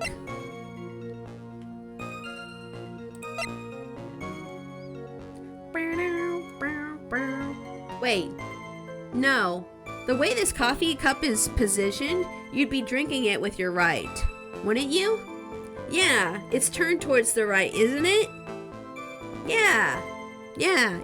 I think you got it too wayward, didn't you? Yeah, this coffee, you would pick this up, if the handle's on this side, you would be picking up with your right. So it was wrong. I bet he saw it from the other side though, and he assumed that it was left. Like I said, in the floor plans here, I think he was sitting here. So if he was looking at him from this direction, he might think it was his left hand, but it was actually his right, because he would be saying his left from his side. You know? That makes sense. That makes sense too. Yeah, the lip marks indicate he was drinking with his right. The lip marks? I think it's more the handle, but I mean, like, I think it's more like the handle would suggest it was from the right. the handle of the cup. But yeah, I think this is what we need to present here. Hey, music stop, let's go. It's both? Really? Mr. Kudo, do you remember what you were told at the start of this testimony? That this is a way of testing the credibility of your memory? I know. There's nothing wrong with my memory. I tell you, nothing. If I got anything wrong, I'll just eat those seeds and sing the pigeon song. There's this pigeon song? Care to tell us where this is going, Trite? According to Mr. Kudo, the victim was holding the paper in his right hand, while drinking coffee with his free hand, which would make that his left. Ha! What is this, kindergarten? But I would like the court to please take a look at this. That's the cup the victim used, correct? Yes, and on the rim you'll notice the mark left by the victim's lips. Yes, there is a stain left by the coffee. If you consider where that stain is... Oh, I see what you guys are saying. If the coffee was stained on the other side, he would be a left-hand drinker. Yeah, I see what you guys are saying. Because on that side of the coffee cup, the only way you'd be able to drink from that side of the coffee cup and leave a stain is if you're a right-hand drinker. I see what you guys are saying. Yeah, I get it now. Okay. Yeah, the coffee cup stain. Yeah, okay. Yeah, it's both. Yeah, you're right. Okay. Huh, I didn't think about that. I was like, wait, oh yeah, you would have a stain on that side if you're a right-hand drinker. Okay. That the victim was holding the cup in his right hand. But how?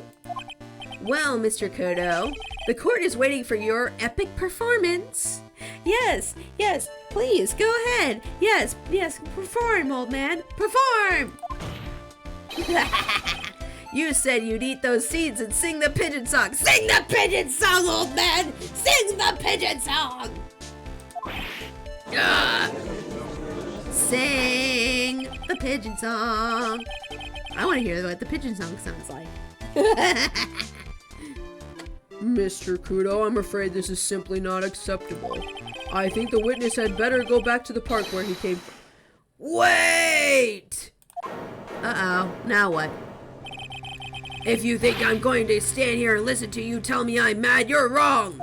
I don't care about that dirty coffee cup. I know what I saw. Like the chicken song, but with more head bobbing? Oh, it's like... I don't want to be a chicken, I don't want to be a duck, doo doo doo. Source, a left-hand drinker. Oh, yeah. Yeah, nice. I'm going to guess the pigeon song isn't the one by Tom Lehrer? I've never heard of that person. Hi, Pixel. How's stream going? I'm glad I made it on time. Hello, welcome to stream. Hello. Stream is going well. I'm having fun. I'm playing Phoenix Wright, and we're solving this mystery, and we're cross-examining this boomer right now. Not this guy. The judge is a good boy. He's not a boomer. Do you still insist on your testimony? That young brat was holding the cup in his left hand. Oh yes, this is the boomer. This boomer right here. I love those Conchas emotes, by the way, Nalo. I don't know if I told you that before, but I love those emotes. Those are great. Oh, thank you for the hydrate. Thank you. I will do that right now. Okay. Oh yes, no question. I'm a good law-abiding citizen, I am. It's the dead young hot bot and you spiky-haired yahoo who are all at fault. Who, me? Thank you, old man. We've heard quite enough from you already. Don't call me old man, old man. Been around 68 years, I have. You can't ignore me. Listen to what I've got to say! Oh my gosh. Oh my gosh, it's half my family. Half my family on Facebook, I swear. I'm sorry, Mr. Kudo, but... Sure, why not hear a little more? Yes, it's the children's fault. Yeah, it's all those young people. It's all their fault. I did nothing wrong to make the world what it is. Yeah, the boomers. Winter, welcome to stream, by the way. Hello. Ah, ba-da-da-ba-ba. Thank you for the resub. Thank you for the resub. Thank you for the resub, wayward. Bum, bum, bum. Thank you for the resub. Thank you for the resub. Thank you for the resub, wayward. Bum, bum. Thank you so much for the resub with Prime. You're on a 3-month streak, but you've been here subscribed for 8 months. Thank you so much for the continued support. I appreciate it a bunch. Thank you, wayward. Especially my aunt who practically lives on Facebook. Oh man, it's so weird that that website was created for like my generation, but it's been used more by my parents' generation and my grandparents' generation. Sure, why not hear? Oh wait, that's got it. Sure, why not hear a little more? Mr. Goddard. But this is my 16th cup of coffee. So this is your final stand. Thank you, Captain. You can rely on Victor. Okay, let's go. Trying to cut out my use of I'm trying to cut off my use of social media and YouTube. That's not a bad thing to do, honestly. Social media can be like, hold on, let me sit up in my chair. Social media can be a little bit of a bit of a mental strain after a while. It's good to like go out and touch grass sometimes. It really is. It really is. I love social media. I love interacting with people and like seeing different perspectives of things over the world online. But I do think it's good to get outside once in a while. It's sad because I like Facebook. Wouldn't it be hilarious if MySpace came back after all this time? Man, I know, that would be crazy. That would be amazing and crazy. Sorry, I had to cough for a second. Do the forbidden thing. Touch grass. Oh my god. Too much sand, unfortunately, barely any grass. Ah, that sucks. Well, you know, just like go outside is what touch grass means. It's like just go outside, go on a walk, enjoy nature, do something outside of the internet sometimes, you know, for your own mental health. The boy was wearing the earpiece on the same side as the green lens of his specs. He kept fiddling with it all the time.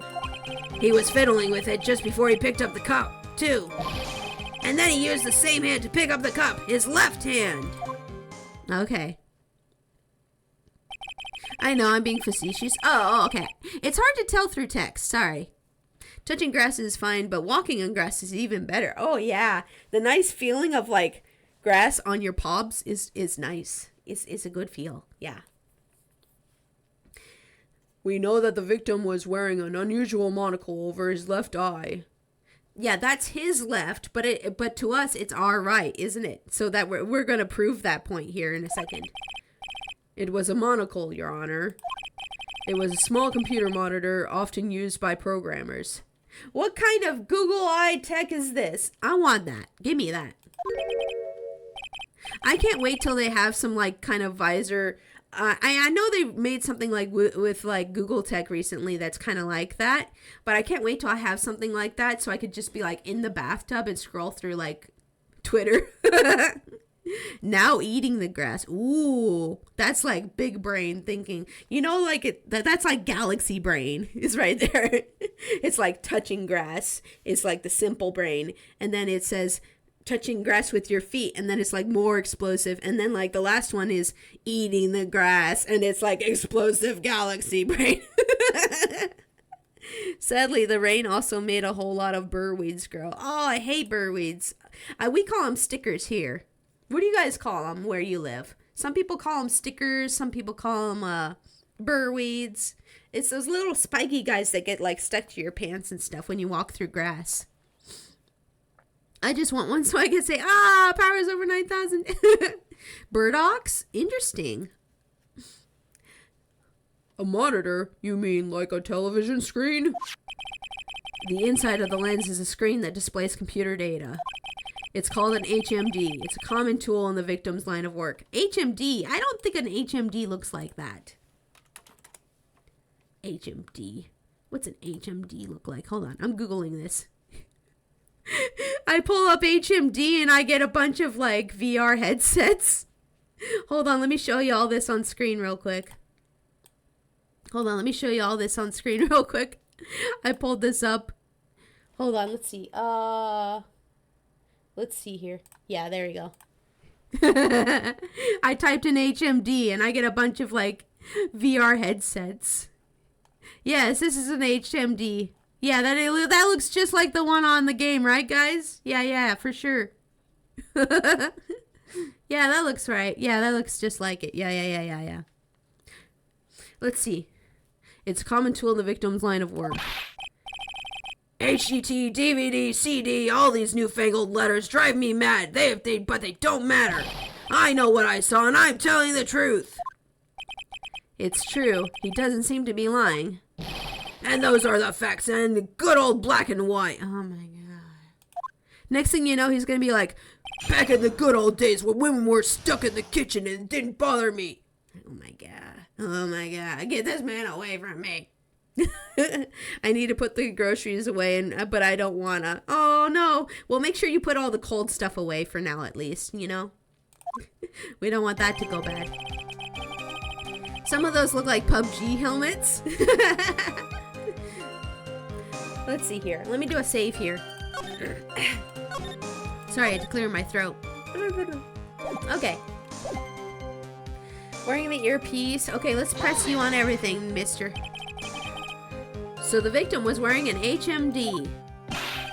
HDT, HDTV, CD, DVD, what does it matter? It was none of them, actually, but anyway. And you're sure that he was wearing the earpiece on the same side? No question. I could only see that side of his head from where I was sitting.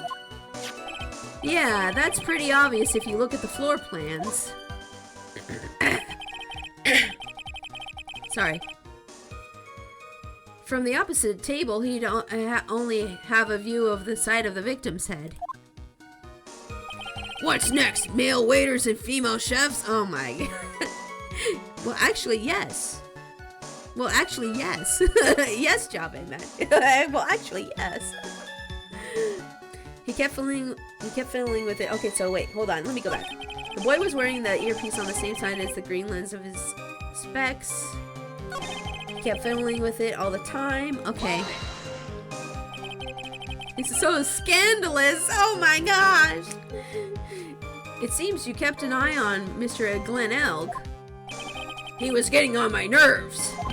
Wrestling that newspaper and fiddling with his earpiece all the time.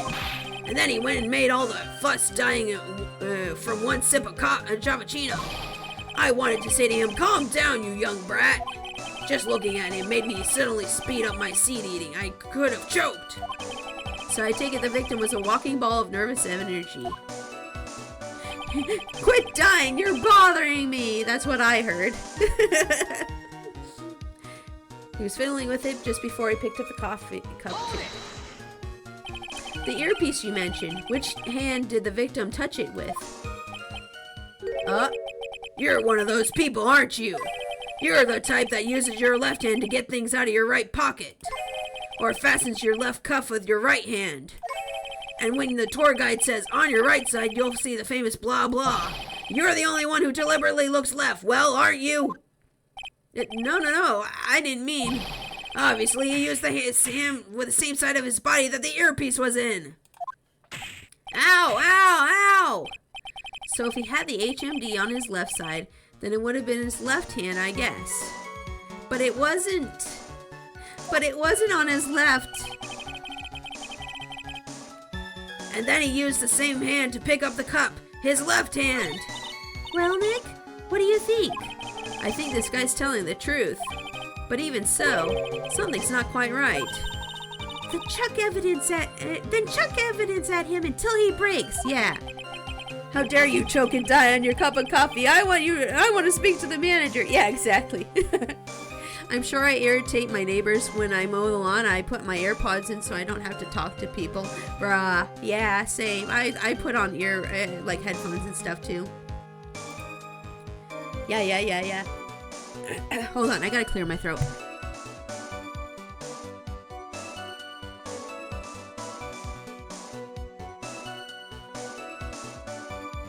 Okay, we're good. Sorry. I'm basically over my sickness at this point, but every once in a while I have to like clear my throat. But if he's not lying, there wouldn't be any contradictions in his testimony, right? I'm telling y'all, he wasn't sitting where he thought he was sitting. That explains everything that he's saying. Like, from his perspective, it would be the left, it would be the right, but it's not, because it's his right and his left are different. I'm telling y'all, I'm gonna get there. I'm gonna be like, I told you. I actually want bigger headphones so it'll be easier for people to see them. Yeah, I bought these headphones at the dollar store. And my hubby wears them when he goes to donate plasma. And he has this one lady who likes to bug him sometimes when he donates, so he just puts the headphones on so that she'll leave him alone. Same size of his specs. Okay, so let's do a save here. I think we're gonna have to use the floor plans on one of these statements here.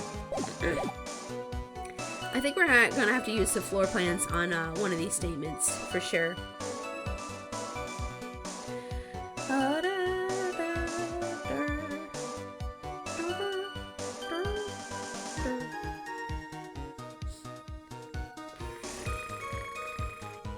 Let's see here. Hold on. Or maybe, oh no, maybe they want us to do something. Plus, don't you have something? Yeah, there was something, they keep talking about, like, which hand was handling the earpiece. They keep talking about the earpiece. I wonder if that's important too. Hold on. Let's see here. Bag is empty. Didn't they say something about which ear it was that was ruptured earlier? But I don't think they have that now. Oh no, if I could just remember which ear it was.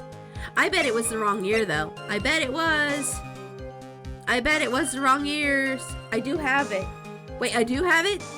Wait, we have it mentioned somewhere? Which ear it was? Hold on.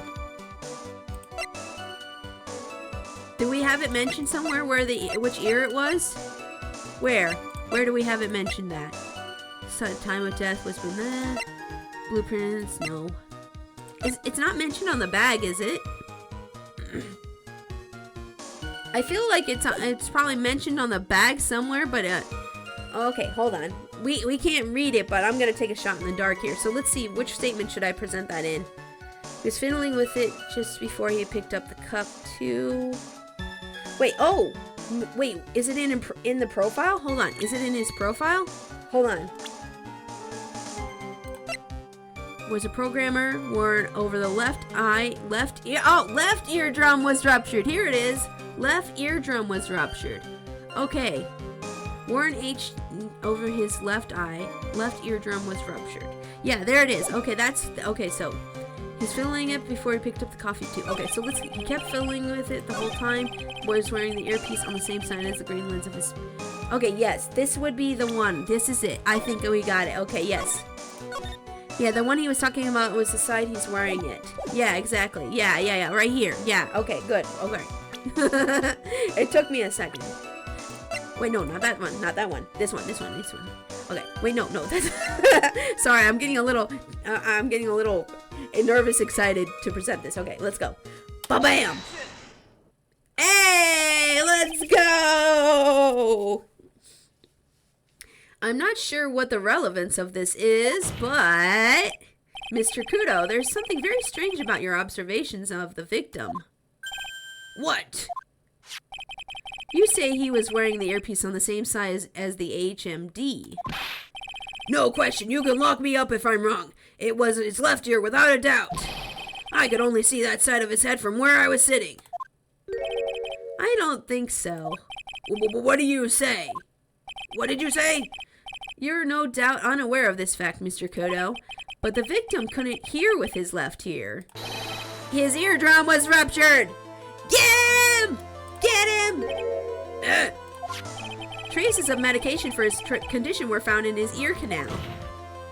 That's right. It's impossible for the victim that the victim was wearing his earpiece in his left ear, because he couldn't even hear from that ear. Oh, get him, Phoenix! Get him, Phoenix!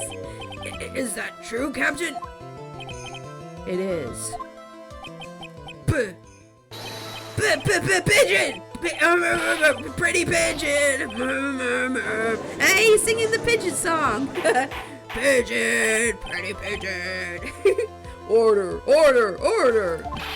This witness's testimony is completely unreliable. He only saw the waitress from behind.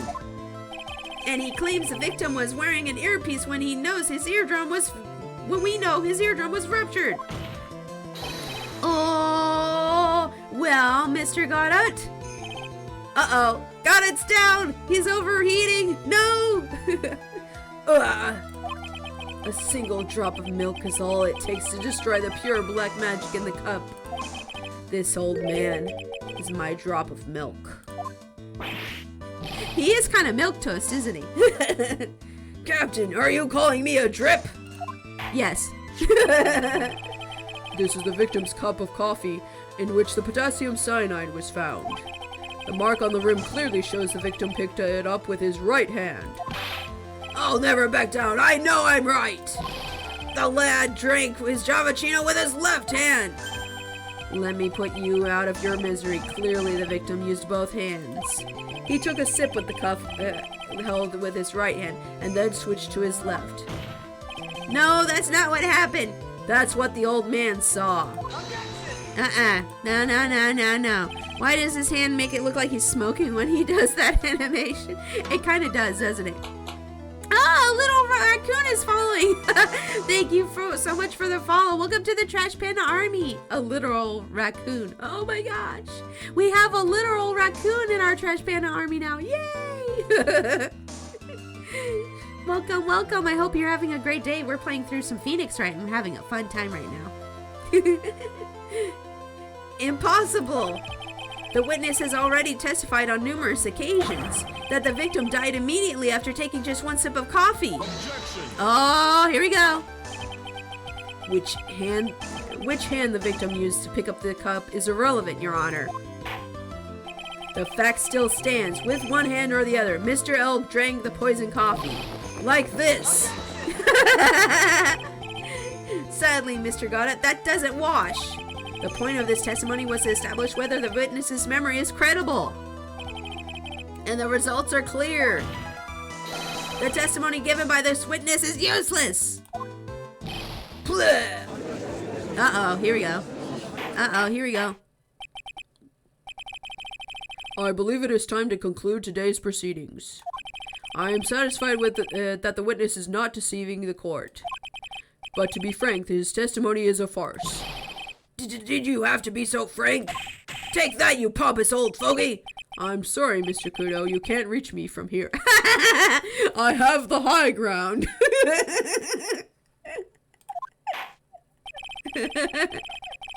I'm ordering the defense and the prosecution to investigate this case further. Man, I wish the UK courts were this exciting and dramatic. I mean, yeah.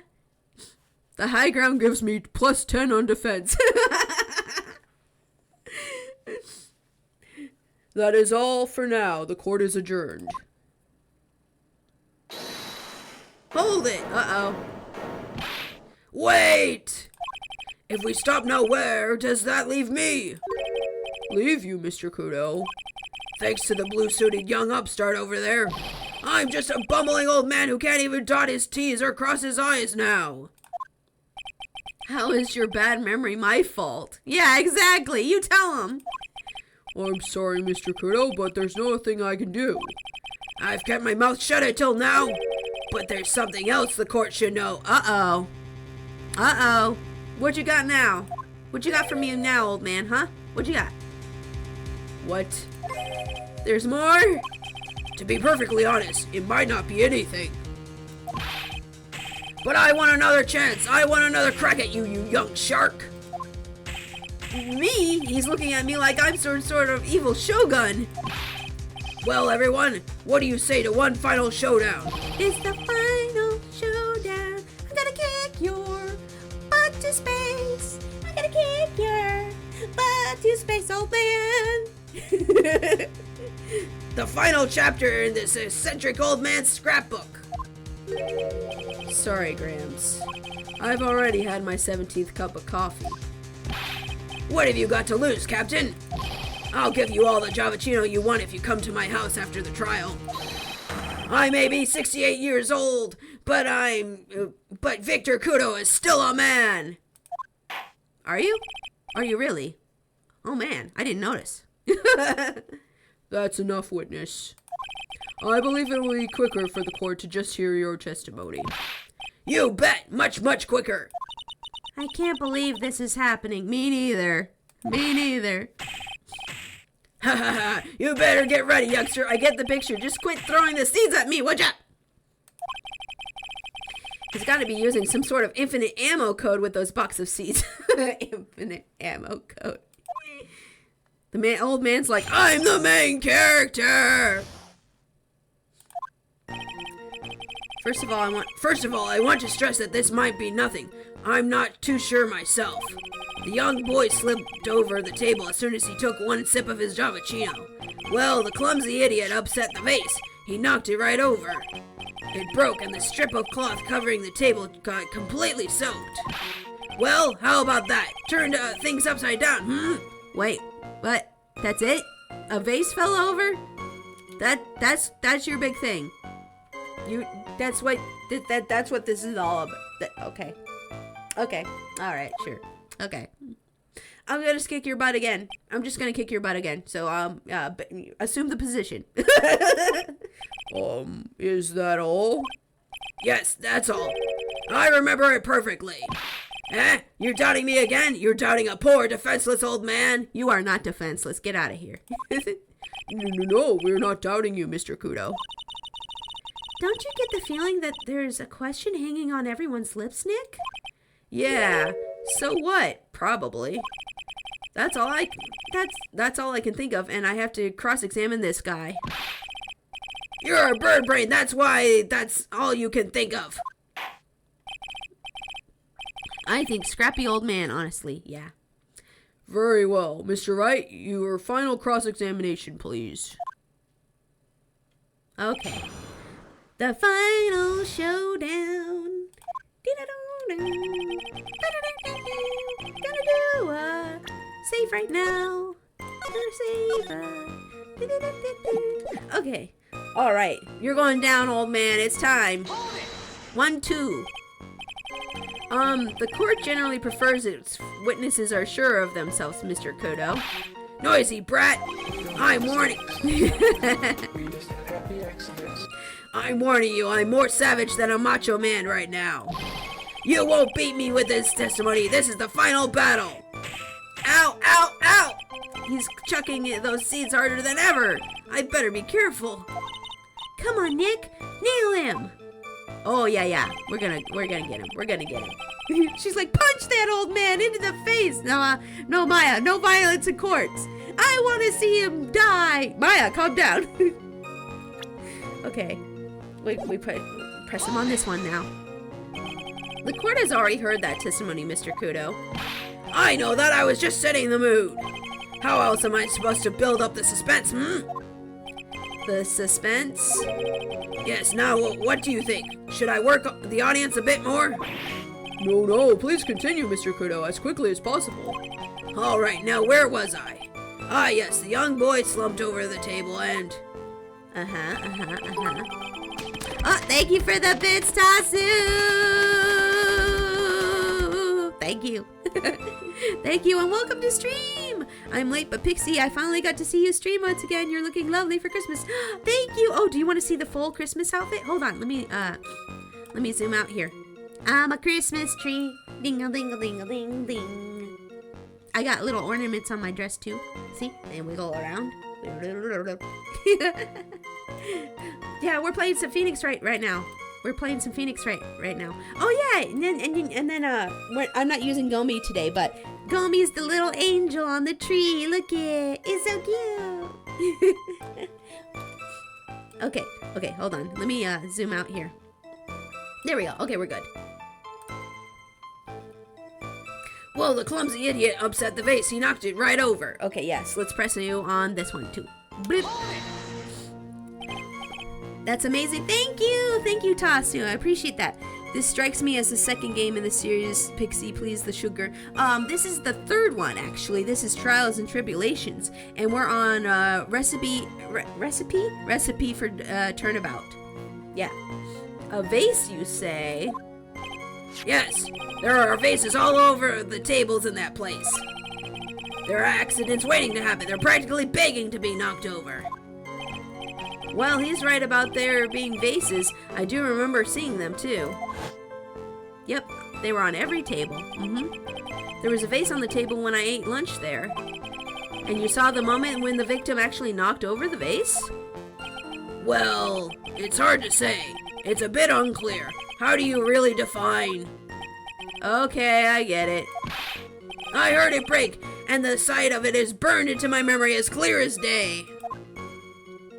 This one's amazing. I've been enjoying it a lot, yeah. Except this guy, he's getting on my nerves. But other than that, it's fine. Hold on, let me take a second here to adjust my posture and sip some water for a second.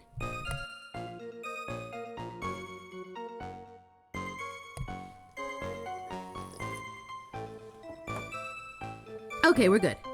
This is the second case. Yeah, I think this is the third, actually. Wait, hold on, let me check. Because let's see, there was the stolen turnabout before this, and then I think there was the flashback one with Mia. Yeah. Yeah, I think that was it. Hold on. I think that's it. Yeah. So I think this is actually the third one, because like there's this flashback one with Mia, and it shows like how Mia first met Phoenix, and then there was the stolen turnabout, which was about the vase being stolen. Yeah, so this is like the third one, I think, in this one. It broke, and the strip of cloth covering the table got completely soaked. Okay, so then let's press you on this one. Wait, no, I don't want to. No, I want to go back and press it. Press it. Yeah, press it. Yeah, hold it. Soaked in water, you mean? Yes, it splashed on me and on the knee as well. You said you were sitting at the table across the room from the victim, correct? And yet the water still managed to splash onto you? Huh? It was cold. I clearly remember it splashing me. Wait a second. What if the vase on his table fell over? What if wait, hold on.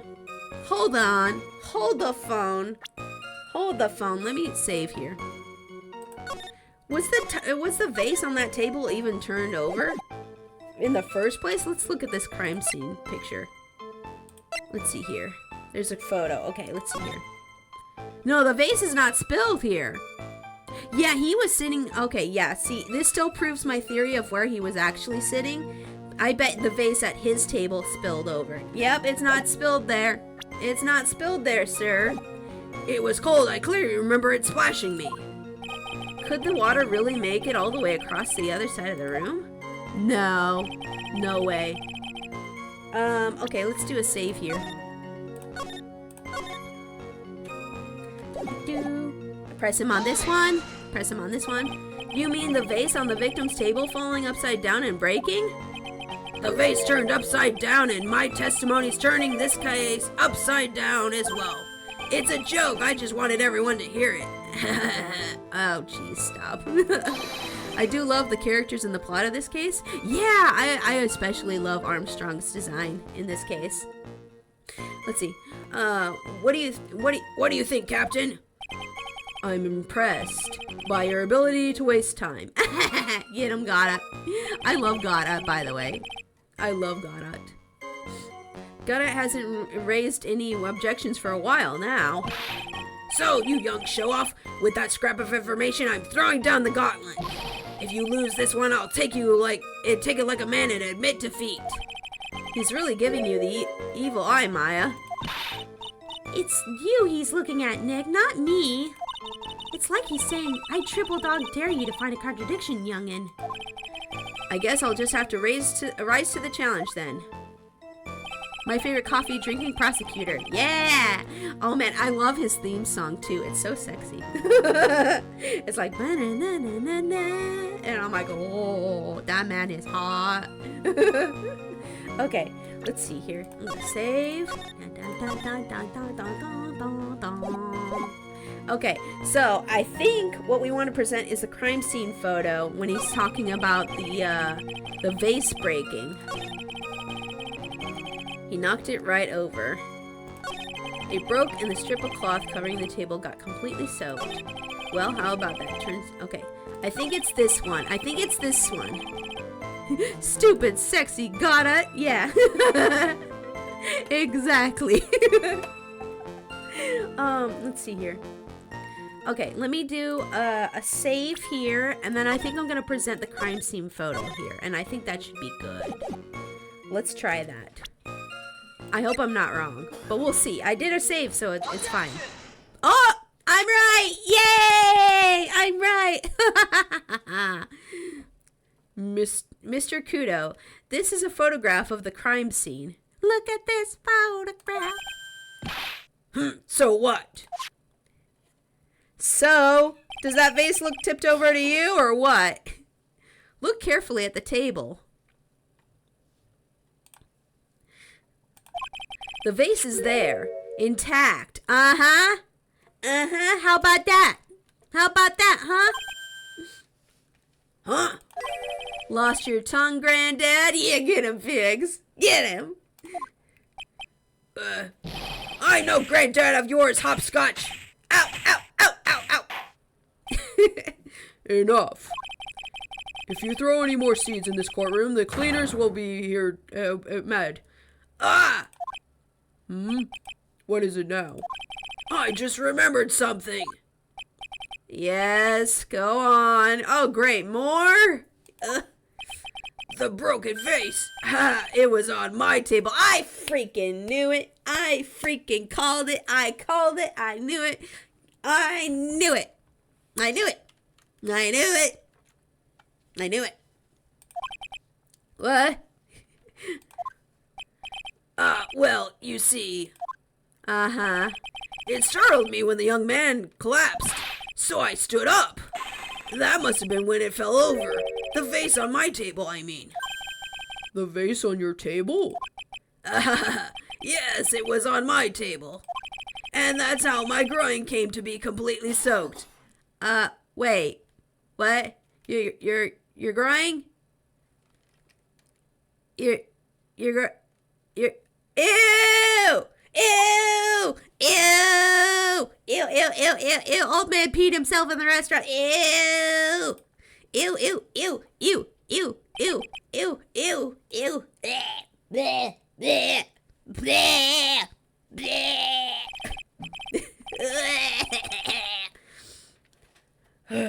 Thank you, Mr. Kudo. You've certainly earned your kudos for today. I'd like to ask a question now. How does he post up like that? God, I mean, I don't know. I don't know. Have I been any use at all?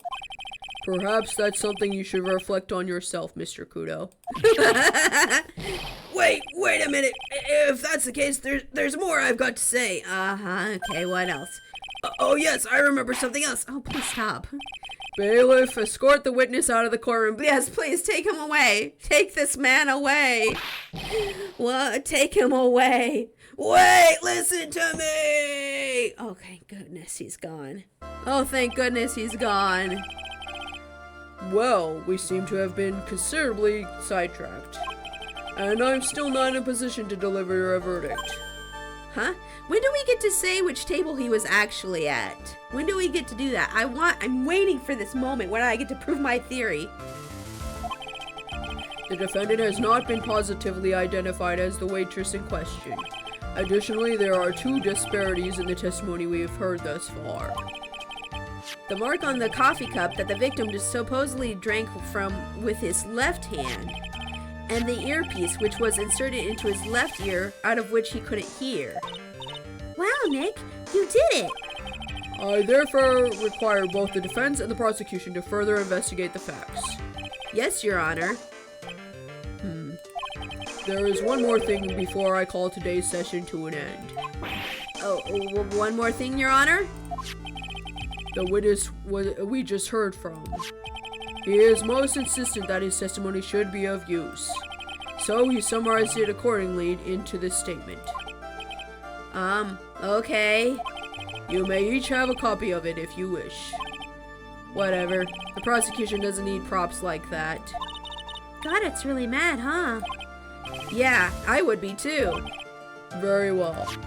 Here you are then, Mr. Wright. There are 3 copies, my own, yours, and Mr. Goddard's. Yes, Your Honor. Yay! When the incident occurred, I broke the vase at my seat. I'm sorry.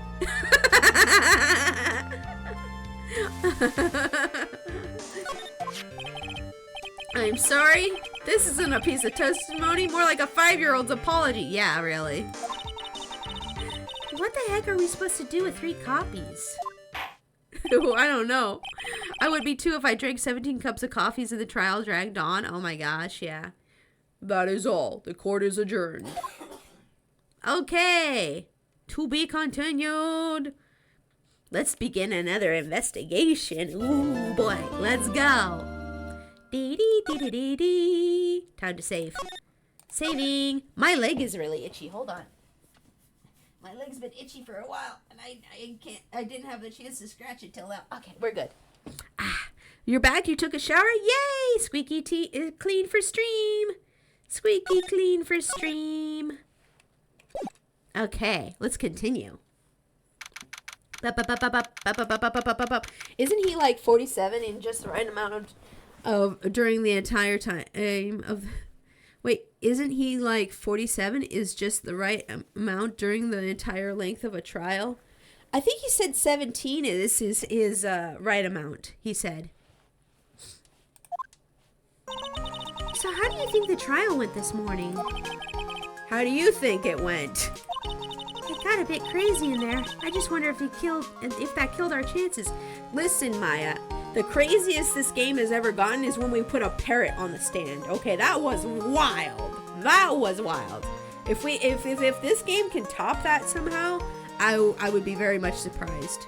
Okay, the parrot on the stand in the first game, that you can't go past that. That's crazy there. Oh yeah, and the walkie-talkie. Yeah, that was pretty crazy too. Wasn't that in the second game? Yeah, I remember that. Yeah, I guess it did get out of hand. Mr. Kudo's testimony did nothing to help us. Yeah, they were both bonkers, yeah. Plus, now we don't even know the identity of the waitress who laced the coffee. I bet it was the goth girl we saw last time. All we know is what old Mr. Kudo saw, the apron straps and the ribbon. And that the victim was wearing an earpiece when his eardrum was ruptured.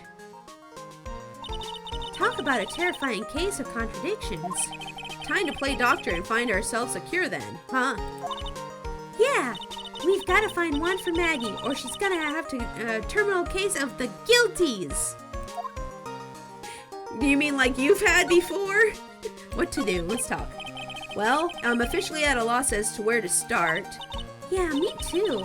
Let's try some brainstorming. You go first. I guess we should try to put Mr. Kudo's testimony to some of your use. Yeah, that's true. And we need to figure out the identity of the waitress and who the victim really was. Somehow, I think the key to this case has got to be at Très Bien. Yeah, we should go to Très Bien again. Also, I want to see Armstrong again. Well then, let's go back there and check it out again. Oh, and we should drop in on Maggie and see how she's doing too. Maggie is best second girl? I like all the girls in this game. They're all good. They're all good girls. Yes. Any ideas? So, anything on your mind? Actually, there's something. I was wondering about Zenop. You know, like, what he's like and stuff. Oh yeah, our phony. I forgot about him. Yeah, Phoenix forgot about him too. Oh yeah, I almost forgot about that guy. To beat you, son, it'll feel like you was smooching the express train. Phoenix, right? You was saying you Phoenix, right? 'Cause I'm Phoenix, right? I'm the one and only. Actually, I've learned a little something about my doppelganger. Huh? You did? What did you find out? Oh yeah, Maya was working at the restaurant when I ran into Don Foninone. Let's just say he was such a terrible version of me that I wanted to sue for defamation. You can do that, Phoenix. You could probably do that. You might win, actually. Apparently, it's really hard to win for suing for defamation, by the way. Apparently, most cases of defamation don't turn out in people's favor. Because I think there's two things that you have to prove for that. What was it? One, that it actually caused harm to you, and then I can't remember what the second thing was. But yeah, apparently it's actually very hard to sue for that. What's that guy's story anyway? What does he have to gain by impersonating me? I don't know, but we'll find out. Malice and harm, that's it. Yeah, malice and harm. Yeah, you have to prove that they did it to be mean to you, and then you have to prove that it harmed you, like, either financially or physically somehow. Or mentally, you know, some way. It harmed you. Yeah, and a lot of people can't prove both. Let's see here. Let's see, how do I get to the... Oh yeah, I have to go to the detention center first to go to Trabian. Yeah, let's go there first. Okay. I guess Maggie's still in questioning. But we've got questions to ask her too. Maggie! Keep it down, Maya. This isn't a playground, you know. But I love playing here. Oh, hi, Mr. Guard. Remember me, the one you put in jail 2 times now? No, Maya, don't get the guard's attention. Leave the guard alone. Hey, maybe you could put the handcuffs on me again for good old times. No, Maya, stop. Okay, let's go to Trabian.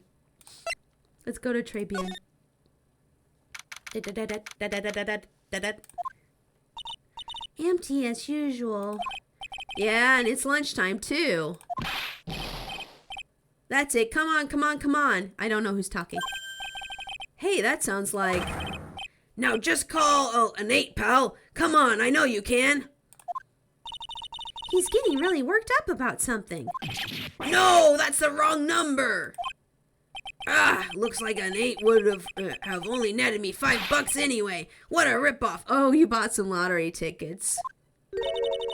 What's the problem, Detective Gumshoe? Huh? Oh, it's you. I was just listening to the radio, pal. To the radio? Hey, Detective Gumshoe's having lunch here. He is. He's having the Twin Tea set. What can I say? Oh, what are you doing here? Come on, let's talk. This is a nightmare. How am I supposed to look at Maggie in the eye now, pal? Oh yeah, she's mad at him now. You really drove her into a corner, you know. You always blow apart my testimony. Why, of all days, why didn't you do it today? Sorry, there just weren't any holes in it for once. He's a good boy. He's just a dumb himbo. He wants to help, but he doesn't know how. Yeah, what happened? Usually your testimonies are like Swiss cheese. Swiss cheese? Would he have preferred crumbly, like aged Parmesan? Anyway, this case has already been ruled on. There shouldn't be any holes left to find. So, did Maggie say anything to you about me, I mean? Well, how did she put it again? I can't believe Detective Gumshoe. I hate him, sir. I mean it. I don't ever want to see him again. Something like that. No, Gumshoe! No! But please, Detective Gumshoe, I didn't mean... Why is this happening? He's banging his head against the wall, Nick. Oh man, poor Gumshoe. Yeah, poor Gumshoe. These two make an awesome couple, but I don't know if the game ever follows through on that. I hope they do. That would be a cute couple. Lunch special. So, did you like the Twin Tea set? I've never paid that much money for lunch before. Oh no, Gumshoe, you barely have money. Why did you come here? Why? I was so nervous my hands were shaking. So, how did it taste? Well, for $20, I guess. I don't know how to describe it, really. It was delicate. Delicate? You mean you liked it? It didn't taste bad to you? He probably just doesn't want to admit he wasted his money. I know how it is. When you're poor and you buy something expensive, you want to just pretend that you didn't waste your money on it. So you'll make up like all kinds of lies about how good something was. Oh yeah, no, it's okay. It's kind of broken, but it's still really good. I spent a lot of money on it. What's the matter with him? Looks like he's thinking. That's it! I've been trying to think of the right word to describe the taste, and I just realized it's bad. That's it. It tasted bad. It's just kind of hard to admit to yourself when you paid $20 for it, you know? That's exactly what I was saying. When you don't have a lot of money, like I've been really poor before. I grew up poor, and then I was really poor when I was like out of college. I was really poor. But yeah, that's how it is. When you spend that much on something, you're like, I gotta pretend it was good because otherwise I'm gonna know I wasted that much money on it. Poor schmuck. I know, poor guy. Oh. Maybe he should have found out about the price after he finished eating. Hey Nick, maybe that's why Glen Elk came here. Maybe he heard about the super fierce twin tea set. If by fierce you mean fearsome, speaking of Glen Elk, that reminds me. We still hardly know anything about that guy. Why don't we ask Detective Gumshoe what he knows, seeing it as he's here? The radio. So what were you all excited about earlier?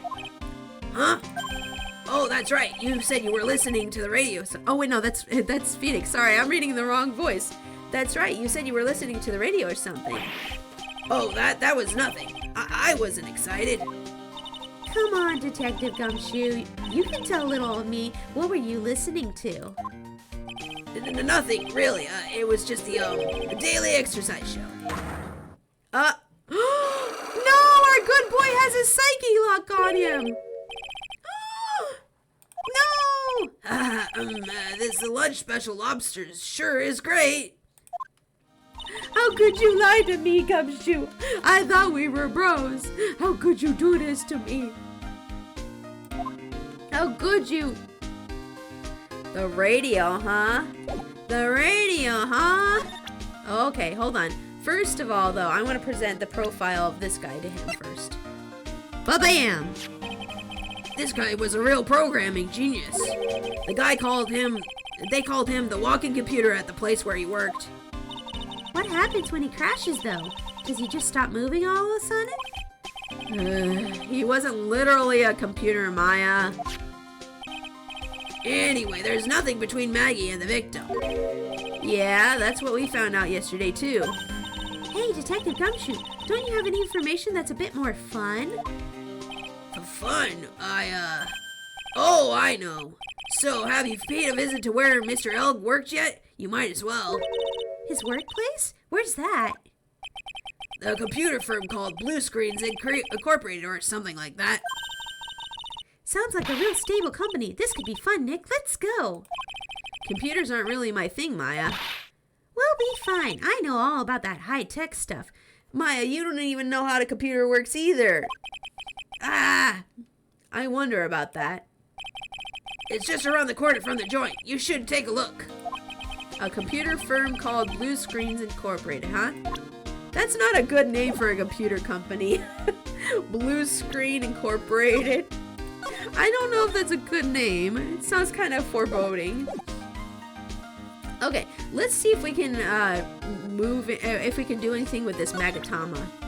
With this psyche lock. I don't think we can, but we'll see. Okay, you. What is the secret about the radio? Alright, Detective Gumshoe, tell me the truth. What were you listening to? No way, pal. Now that you know I made a big thing out of it, I'm not gonna tell you. We'll see about that, pal. Considering all the noise you were making while you were listening, it's pretty clear what kind of radio program it was. I'd say it was related to, I'm gonna say the lottery ticket. Where's the lottery ticket? I'm gonna say it was a lottery ticket. Let's see if that works. Take that! I'm right, aren't I? You were listening to the lottery results, weren't you? You thought you'd try to win big just like Glen Elk did. It's like you could see right through me. Oh, well, that was super easy. Huh, I've cracked him already. I should have known it would be easy. I should have known. See, pal, that's why I said it was nothing. Easiest psyche lock ever. Oh, that's what makes him so great, though, is that he's so easy to read. I trust stupid, honest people more than I trust smart, crafty people. Okay, I'll take an honest friend, an honest, dumb friend over a smart, crafty friend any day. The devs threw that one in for a joke. I bet they did. Yeah, I bet you're right. I'm usually pretty lucky, so I figured I'd give it a try. What's with everyone in the lottery? So, how did it go? I won 50 cents. Oh man, not even $1? That sucks. It'd be better to win nothing at all than half a lousy buck. I was mad. Yeah, I know the feeling. I've bought lottery tickets before and I won like $5 or $10 or $15. But yeah, I've never won really big anything. I usually, like, if there is a lottery thing going on, I'll buy like one ticket and that'll be it. That will be it. That's it. Just one. I won $15 a few times in the lottery. I feel like it's a win if you win more than you spend on the ticket, at least. If you win at least a little bit more than you spend on the ticket, then it's a win, in my opinion. I bought the same kind of ticket as Mr. Elk, see? And they've got this special radio show where they announce the winning numbers. They even drew the drawings live on the air. It's intense, pal. I bet that's where Mr. Elk was listening to on the day he was killed. Yeah, what time is it now? It's just after 1:30. And are the lottery results always broadcast at the same time? Yeah. Look, I got the flyer when I bought the ticket. Oh, experience the most thrilling 10 minutes of your life every Monday at 1:30. Okay, this is the flyer. Okay, that's good. Millionaire Radio. That sounds cool. I want to try it, Nick. Then buy a ticket, Maya, with your own money. Yeah, not with me. Yeah, get your own money, Maya. You worked here for a little bit. They must have given you some kind of paycheck. They must have given her some kind of paycheck, hopefully. Maybe. Okay. I'm gonna examine this area again. Let's see here. It's a rack full of fashion magazines and they're all in French. Why don't you try wearing something a bit more... Yeah, okay, we've had this conversation before. I'm just making sure there's nothing I missed from last time. It's a restaurant. Okay. Okay. Let's see here. No clues there. This here. Look at all the little things. Yep, okay. Okay, blah blah, blah blah blah blah blah. Cash register. Na. Okay, and then let's slide to the left. Why can't we see the other tables behind here? This must be the table where the murder occurred. I guess so, with all this police tape around it. Yep, we've had this conversation too. Don't go licking the tablecloth. I can imagine her licking the tablecloth too. Table set nicely. Just needs customer. Do you think? Oh, hey Nick, do you think old CD was talking about a vase like this today in court? It does look like it's ready to fall over any second. Looks kind of fragile too. I bet if Mr. Armstrong charged $10,000 for every vase a customer broke, he'd be able to pay off his loan really quickly. If you hit people with that kind of bill, Maya, then they will hit you back. Yeah, true. Okay, nothing else here to investigate? Why can't we see the tables in the back behind us? I don't know. Can we move to the kitchen? Oh, we can go back to the kitchen. Okay, let's go to the kitchen real quick here. Ah, such a pretty kitchen, but those curtains over the fryers is not a good idea. We said that before, but it's definitely not a good idea to have those there. Huh? Mr. Armstrong is talking to someone. Oh, it's the goth girl! I'll be back next month. Oui, naturellement. I will be waiting for you. If you haven't got it by then, I'm afraid I might get a little hot around here. Non, I will have everyone ready, I promise. I love fire, you know. I love the way it crackles. Hee hee. No, stop it, I beg you. What happened to her head? I don't know. It's the super gay Gordon Ramsay. I know, I love him. I love him. By the way, I know you guys were saying last time that he's like the gay stereotype in Japan. And I actually don't mind that all too much. I just don't like it when they make them predators, which is a weird thing that they do sometimes. But honestly, I like the whole like muscle-bound guy wearing like pink frilly stuff. I love it. It's great. I love it so much. I love it so much. I love him. He's great. I love him. And if you guys have a problem with this character, if he makes you uncomfortable, then maybe you should just leave. I'm just gonna say that now. Yeah. Also, if you can't say anything nice, don't say anything at all. But I love him. I think he's great. Then don't let me down. I'll be watching you. No, this is not necessary. You can trust me, mademoiselle. Talk to anyone, and I'll drive a knife right through your heart. Oh no, you don't have to worry. You know worry too much. Maybe this will help you relax. It is the oil of a sandywood. I do love raw meat from time to time. Hee hee. Ah! I'll be taking my leave. Goodbye for now. I gave her like a monotone, like gothy voice. I hope it works. I have les cheveux. I must rub some of my all over my body before I become the nervous wreck. There, oh oui, that feels so good.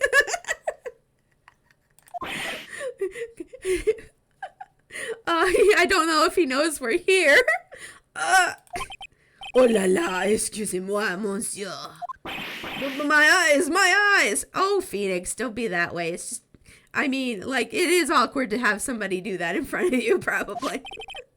Your eyes, if you have trouble with your eyes, you need this, the oil of the sandalwood. Isn't this just the leftovers of what you were just using? Let's talk to him. Hi, Armstrong. Oh god, I realized that he's selling essential oils before they became a thing in real life. Oh my gosh, I hope not. I hope he's not involved in an MLM, but I think he might be. Oh no, poor guy. I mean, he is in debt, and the MLMs do target people who are in debt, so that totally makes sense. That totally makes sense. Très bien. You don't exactly have many customers, do you, Mr. Armstrong? No, you are right, monsieur. But perhaps that is the perfect time for you to visit me, no? That way I can give you my undivided attention and cook for you la dish supreme. Putting on a brave face, huh? That's what girls do, Nick.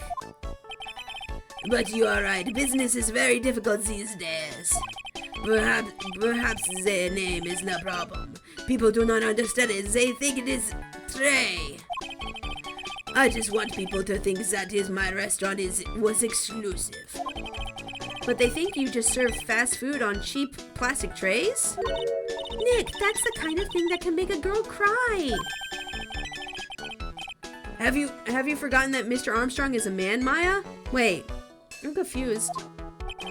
But this is a restaurant, it is my life, it is everything to me. We have heard Armstrong say several times that he's like a little girl. I don't know, maybe he's like gender fluid or something. Doesn't matter to me what he is, he's awesome. Yep, he awesome, that's it. I will defend it to the la finale. No one will take it from me. The woman just now. Game was ahead of its time, yeah. I mean, maybe he's gender fluid or trans. Whatever he is, he's awesome. Let's see. So who was that woman you were talking to? Oh la la, you saw that? Well, yeah, sorry. So, who was she? She looked so polite and graceful. Polite? Graceful.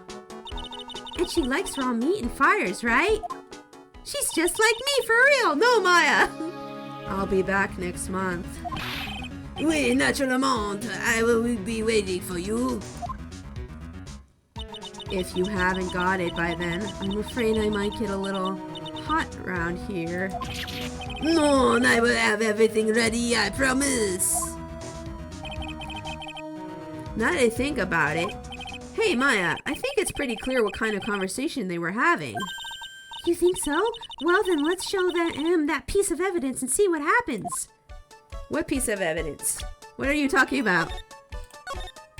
Piece of evidence. Hold on, what piece of evidence do they want me to give him?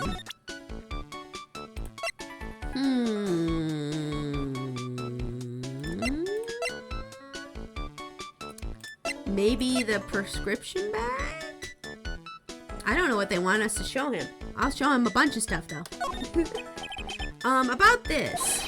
Félicitations, ma, qu'est-ce que c'est? Oh, no. Oh, I'm sorry. My French is super rusty. Qu'est-ce que c'est que c'est? Je no comprehend. Yes, you know comprehend. That's true. Nick, don't just make something up. That wasn't made up. He actually did speak it right. He did say it right. He said it fine. About this. So he's saying hello, but what is this? What is this? What is it? What is it? Yeah, something like that. It's something like that. J no comprehend. Okay, yep. So he doesn't understand that one. I'm just gonna keep presenting him stuff. I don't know which piece of evidence they wanted us to show. About this. Nope, it's not this either. Okay. What piece of evidence could it be? Oh, maybe the cup? Maybe the cup. Nope, not the cup. Oh, there's something about his debt. Oh, because of conversation. Yeah, thank you, Tatsu. That makes sense. Thank you, okay. Yeah, the debt. Yeah, okay. So long as that paper exists, I am but a delightful angel with broken wings. An angel, huh? Doesn't bode well when you think about it. Oui, they kept harassing me month after month. In the end, I had to give in. I agreed to help them. Help them? With what? Bien sûr, if I did not owe them the money, I would have refused. But my hands were tied. Please. Oh, wait, no, that's Phoenix. Please, what did you agree to help them with? No, I cannot say. If I tell you that woman, she will slice me up and eat me with the salad garnish. Ew, I hope he doesn't mean that he'll literally be sliced up and served with garnish. I'm gonna guess that woman has something to do with your loan contract, am I right? Yeah. Please, Mr. Armstrong, tell us about that woman. Oh, tell us about the lady. Let's talk. The woman just now. The woman who was here earlier, I take it that she, Why, as if it come to this, what a tragedy. Suddenly I find myself so deep in the debt, and it is a sign of the bad world we live in. Oh. No, I'd say it's more of a sign of bad culinary skills. Oh, don't be mean. He's trying. The woman who was here, the scary woman, she is from the loan office.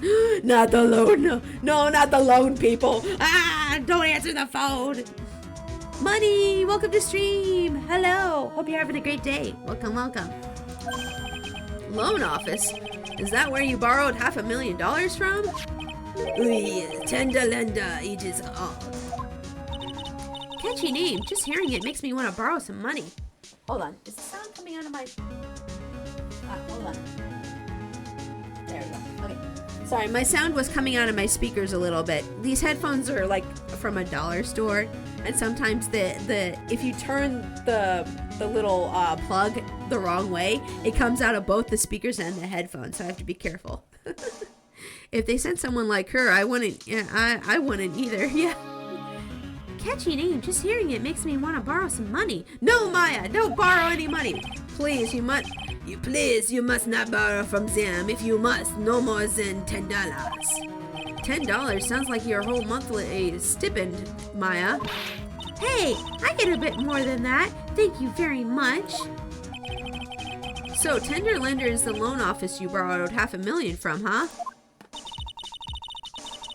I honestly feel bad for Armstrong and his restaurant. Yeah, it's unfortunate. Yeah, it's very unfortunate. I wonder if they've got anything to do with this case. Tender lender. I am the weak woman. When I am upset, I have to buy something nice to cheer me up. Thanks to him loaning me money, I have to pay back $500,000 now. I am like his slave. I have to do everything that he tells me. Who's this he? I swear I hear it coming out of my thing too. It is coming out of my speakers too. Hold on. There we go. I knew it. I knew it was coming out of my speakers too. Let her go. The tiger? We is the manager of the Tenderlander, a terrifying man, the big city mobster. When he shouts at me, my knees are trembling and his voice is ringing in my ears for 3 days. As soon as I hear the noise of the battered old scooter he rides, I start to cry. I don't know why your accent's suddenly changing. I'm sorry. A big city mobster who rides a battered old scooter. It's the phony. It's the phony guy. Does this guy resemble me by any chance? Oh, no. This man is a presence, a most formidable personality. Although we is have the spiky hair like you. There is a resemblance there, I suppose. Sounds like this loan office is worth checking out after all. If you want to visit their tender lender, it is just beyond Vitamin Square. Hey, Nick. If you need money, I can loan you some, as long as it's less than $3. Thanks for the offer. Just beyond Vitamin Square, huh? Nick doesn't need your charity. He's got his own money, Maya. Sounds like loan sharks to me. Oh my gosh, loan sharks are terrible. By the way, don't ever go to those payday advance places, guys. Those places are scams. Don't ever do those. My parents did those when I was growing up, and that's why we were always poor. That's why we were always poor, is because my dad would just take out loans like nilly-willy from there. And then we were always super poor because of that. Yeah, don't do those. Don't go to those places. Payday loans sound super dodgy. They are. They are super dodgy. They're super fishy. I don't know why they're allowed to exist, but they do. Okay, let's examine this area again real quick. We're probably gonna have a lot of the same knowledge. Now I know I'm at a French restaurant. I've never heard of most of these seasonings. Hey, Nick, this container has oysters. Oh, no, yeah, we already went through this conversation. Yeah, we did. Okay. I'm just making sure there's no conversations we missed here. Treasure chest. Okay, look at all these little bottles. Okay, there's 100. Look at this.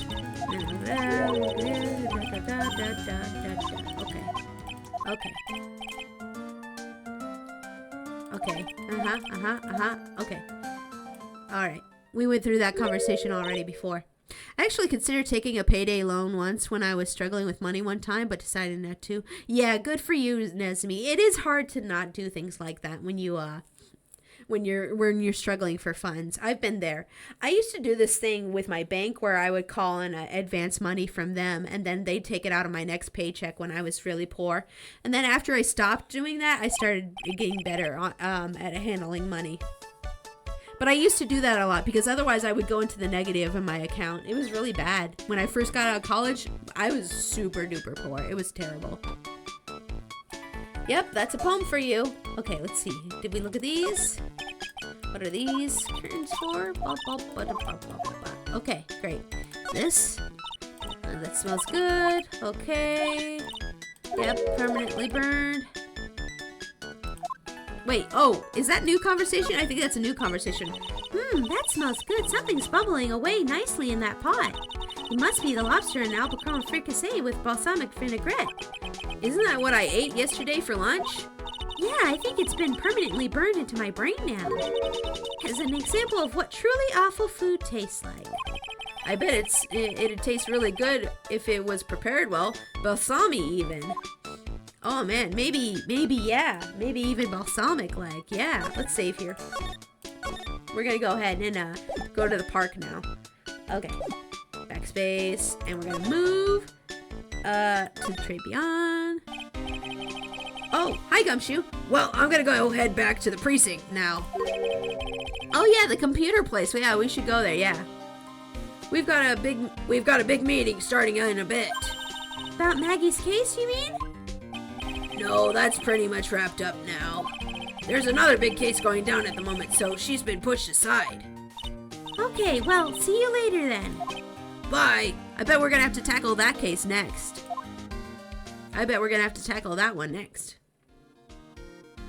Okay. Oh, wait, what? Oh, I thought you were leaving. Hi.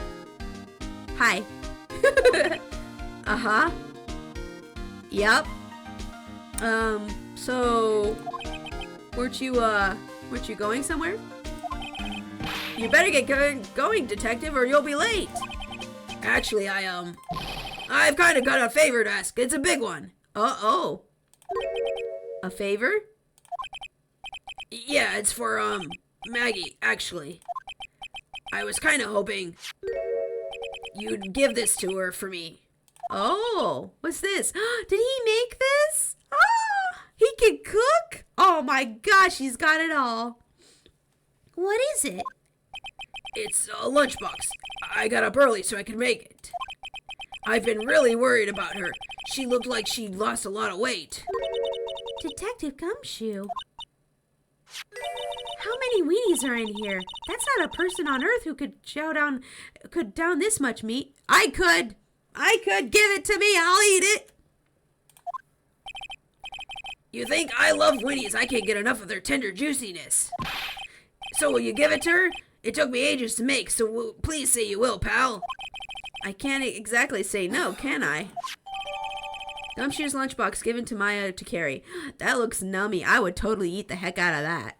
Tenderly handmade lunchbox fills the stomach with love and plenty of weenies. Yay! Maybe I'll eat it myself if I get hungry. No, Maya! That is not your lunchbox! Bad Maya! Bad Maya! No! Bad! Bad Maya! Bad! Bad! Shh! Don't make me get the spray bottle! I'm getting the spray bottle! Notice that Glenn's earpiece looks like a DBZ scanner, or is it just me? No, yeah, we've all been saying that throughout this entire case. She needs a spray bottle, for real, yeah. Anytime she misbehaves, we just be like, psh, psh, psh, psh. Don't forget, okay? I'm counting on you to give that to Maggie. Oh, don't worry, I'll do it for you, buddy. I'll do it for you, bro. He's finally gone. Okay, now we can move. Let's go to blue screens. Yeah, we'll go there first. Oh boy, a bunch of nerds. My people. It's my people. Wow, this place is so high-tech. You can almost smell the electricity in the air. It's a computer firm, Maya. They can't work without electricity, you know. Who are you? Oh wait, no, it's a lady. Ooh, she cool looking. Oh, hello. I'm sorry. Access is restricted to authorized personnel only. This is a computer programming laboratory. There are far too many trade secrets that could be leaked. Wow, what secrets? Everything you see here is classified. No information can leave the building. Understood. Who is this woman? She's like a robot from some kind of whacked educational show. Educational, really, Phoenix? Seems ironic to call your tech company Blue Screens. That's what I was saying. It doesn't sound like it's a good idea for a name for a tech company. Also, look at this lady. She looks like a VTuber. Doesn't she? Doesn't she look like she could just be a VTuber model? My name is Lisa Bazil. I'm the company director. Director? She's human? She seems more like a ghost in a shell. I see that reference. That's nice. That's nice. This isn't Major, though. Major's hotter than this woman. Oh, yeah. And that thing over her eye, is that the same as device as Glenn Elg's? That's a DMH, right? No, it was HMD. Nice try, but it's the other way around, Maya. It's an HMD. All of my programmers here at Blue Screens Incorporated are supplies with the HMDs. Then do you write programs too? No, I just enjoy wearing this. They are pretty cool. I wouldn't mind one. Okay, Missy, you give me the beans. Tell me the tea. So what exactly is this firm's business? I will try to simplify it so that even you can understand. We analyze the data management systems required by certain branches of industry, and then we deliver optimum operating systems and source level components to them. Huh? You lost me in the corner of analyzing management. It doesn't matter, they analyze stuff. You got that much, right? The software we produce is distributed on CDs. CDs? Yes, compact disc, digital optical storage media. CDs are so far behind now. Now we have what do we have now? Zip drives and Blu-ray and all that. Let's see here. Of course, CDs are used for software as well as music. It's a small firm, but of all of my employees, all my employees are first-class programmers. Yeah, USB drives. That's it. USB drives, flash drives, USB drives. Yeah, those kind of things. Or Dropbox. Dropbox. I use Dropbox for most of my stuff for giving clients files and stuff. Let's ask one of them what they're doing. Excuse me, what are you working on right now? I'm researching the impact of time slicing common arcs and their logical access to shared global variables. Obviously, program influencers. I can't read that fast. It's too fast. Well, you get the idea. This is the sort of thing we are involved in. Did you good people follow all of that? No, I couldn't read fast enough. That is a typical nerd. Yes, true. Yeah? Your blank smile just said otherwise, Maya. Maya's like, I have no idea what's going on. Yay! You know what happened, right, Miss Basil? Or is it Basil? Basil. You mean about Glenn being poisoned? Yes, I know. It's terrible. Can you tell us anything that might be helpful? I don't think so. A police officer was here earlier, too. But I couldn't tell him anything either because the waitress who I feel like her voice isn't matching. I feel like it should be more like my secretary voice. The waitress who committed the crime has nothing to do with Blue Screens Incorporated. Oh. How about Mr. Elg's desk? Have you cleared it out already? No, not yet. If it's this one right in front of you. If there's anything that might be useful to you, you are welcome to take it. She's like, yeah. I guess there might be a clue somewhere. Okay, let's investigate that desk. Oh wait, can I present you with his profile real quick? Where's his profile? There it is. Ba-bam! About Mr. Elg. He was a top programmer. I would even say he was a genius. He likes horse racing. That must be an important clue. Yeah, he's a gambler. For sure. I saw that horse jockey behind her. But he did suffer from one or two bugs in his personality. Oh, like what? He was a bit of a loser. Perhaps that would be the best way to describe it. That's not nice. That's what got him into trouble. What's the matter? Oh, what's the matter? He was a top programmer. I would even say he was a genius. So he was really no trouble at all. A model employee. Hey, wait a minute. Just now you were saying something about him being in trouble. We've got to find out what this trouble was exactly. Yeah, what was this trouble? What was Glenn's troubles? Are you gonna give me psychic luck? I bet you are. About Mr. Elg. Was he in some kind of trouble? I'm sorry. Why would you think that? I thought you said something about it just now. You said he got himself into trouble because he was a bit of a loser. Oh, yep, there's a psyche lux. I freaking called it. Ooh, 3. Oh, dang. 3. I guess Mr. Elk is like every other man with his own pile of secrets. Pile of secrets. Ah. Oh, Castlevania reference. Nice. Okay. So we're gonna have to unlock that in a second, huh? Okay. Let's examine stuff and then come back to that. Let me do a save though. What is a man? A miserable pile of secrets. But have at you. Okay, let's see here. Whoa, look at this desk, Nick. What a mess. Looks pretty average to me. But you can't get any work done with everything all over the place like this. You think? Real whiz kids can work under any condition, you know. She's trying to hint at that I should tidy my desk more.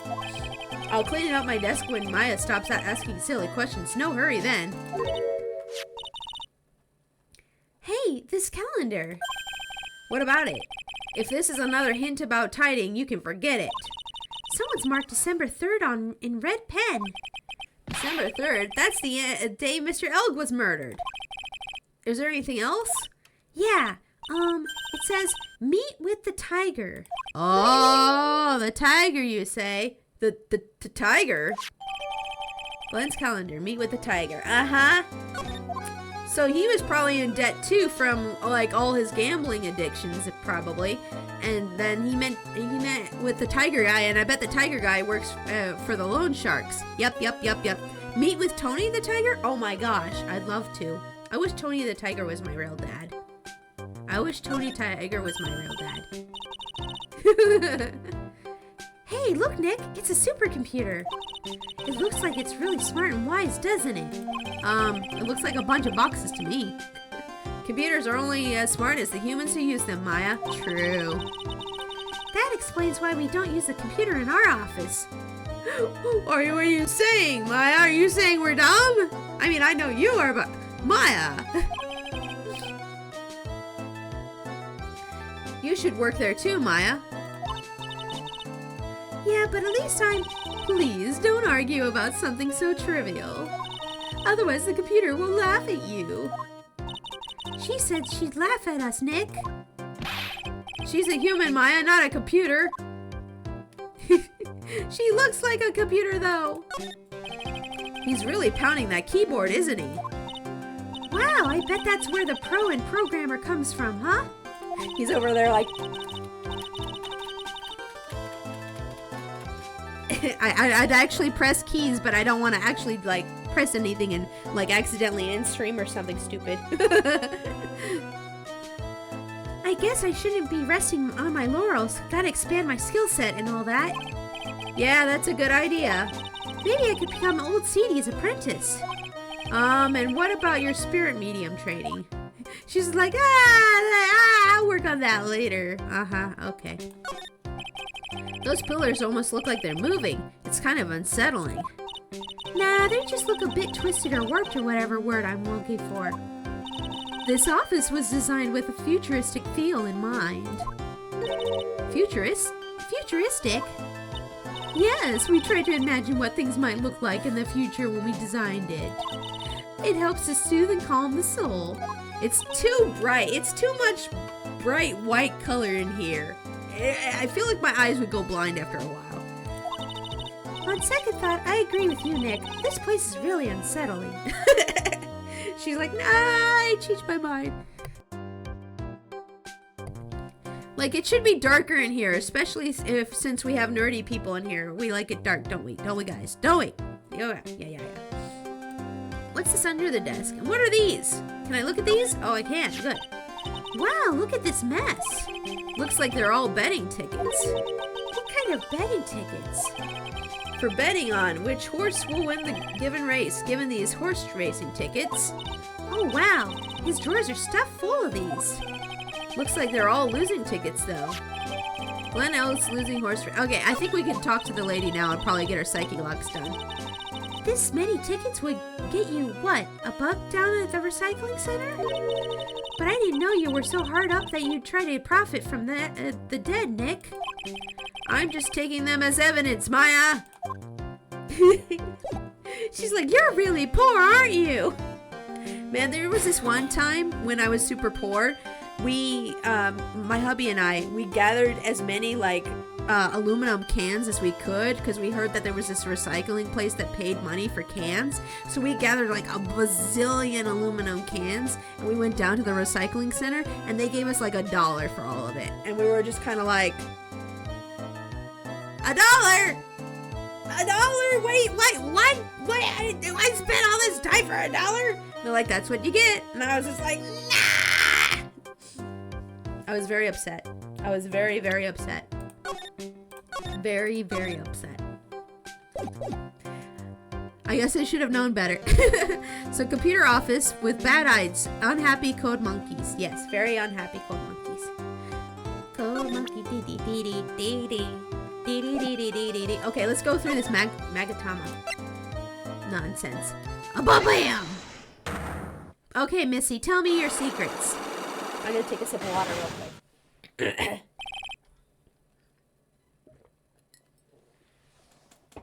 Okay, Glenn's troubles. Let's go. Hold on, I need to clear my throat.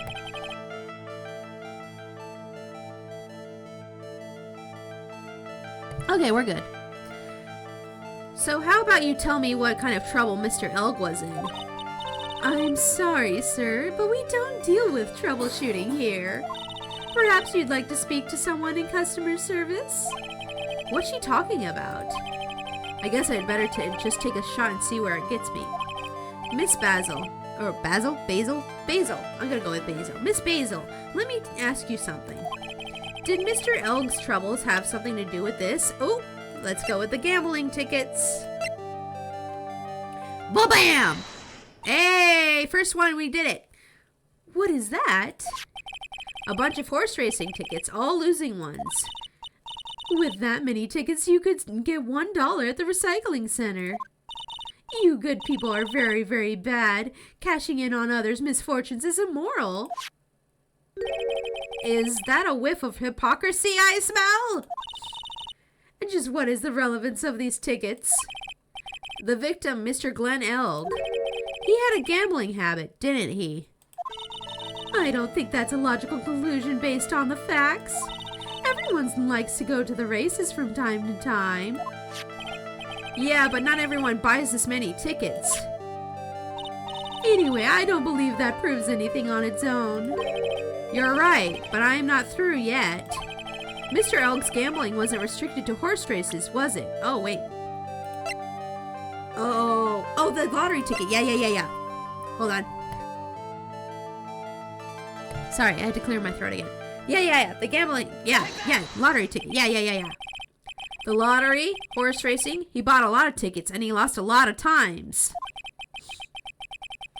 It's 10 cents per can at your recycling? Oh, that's nice. That's gotta have hurt his wallet pretty bad, don't you think? Maybe bad enough to be the cause of some pretty serious trouble, perhaps? No! You're right. Glenn did have a gambling habit. Your good people must not follow his example, do you understand? Trust me, even if I wanted to, I don't exactly have the money to buy any. But if you win, there's no problem, is there? And Glenn had a wedding ticket, didn't he, for $500,000? How did you know that? How did she know that? Yeah, but it's hard to imagine how he could have been in trouble then, isn't it? How'd she know that? It's true that Mr. Elg won $500,000 in the end, but that was his first stroke of good luck. He was in deep trouble before that. Deep trouble? What do you mean? Mr. Elg's real problem was with someone or something more terrifying and ferocious. Oh yeah, the tiger. Yeah, the tiger. Ah, got her again! Got her again! Let's go! Mr. Elg met with someone on the day he was killed. He even made a note on the calendar about the meeting. Meet with the tiger. What's the relevance of that? Are you trying to suggest Glenn was meeting him to discuss his debt? Yeah, that's what I'm thinking. But I've never heard of anything about this tiger before. Maybe he's not even human. Maybe he's a real tiger. I'm no programmer, but does she really expect me to buy such messed up logic? In that case, I think it's time to introduce you to the tiger. Oh, wait, do we not know who the tiger is yet? We might not know. Oh, I don't think we know who the tiger is yet. We're gonna have to back out here. I don't think I have enough evidence yet. I should investigate and gather some more clues before I try again. He should be up there? I don't think we have, yeah, we don't have his profile yet. I'm pretty sure it's the phony that we're talking, that is imitating or pretending to be Phoenix, but we don't have his profile yet here on screen. Oh wait, you guys can't see, hold on. You guys can't see, hold on, let me move down a little bit. But you can't see his profile here yet. I think we have to go to the lone place to get his profile. That's my guess, at least. I'm guessing he'll be there. Okay, we'll come back. We'll come back to you, Missy. I'm gonna get you. You just wait. I'm gonna get you. We'll be back. Sorry, I keep having to clear my throat. Okay, let's move back to Trabian. And move to Vitamin Square. Yeah. I'm gonna take another sip of water.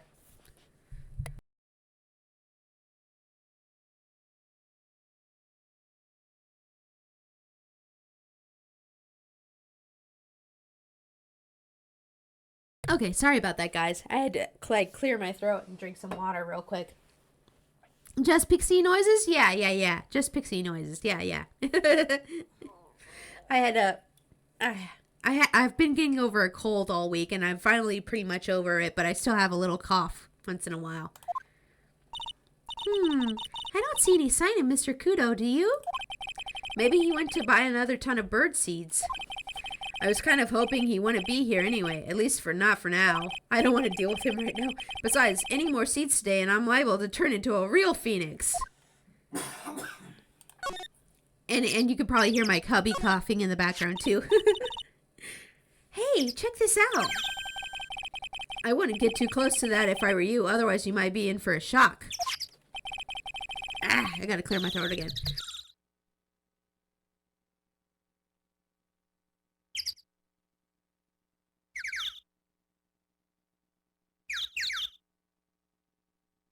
Okay, we're good. Sorry about that, guys.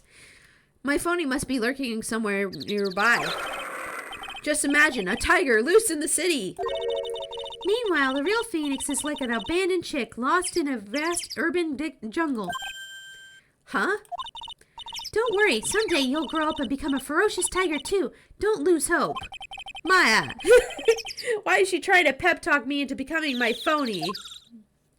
Let's see here. Well, look at this. This place is so fruity. That's not a bad thing. Besides, I love apples. They're all among my favorites. Then that apple slide is perfect for you. And what is so perfect about it?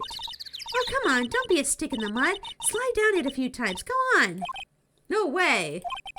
I get covered in sand. Oh, wait. We already went through this conversation before. Yeah, I remember that. Okay.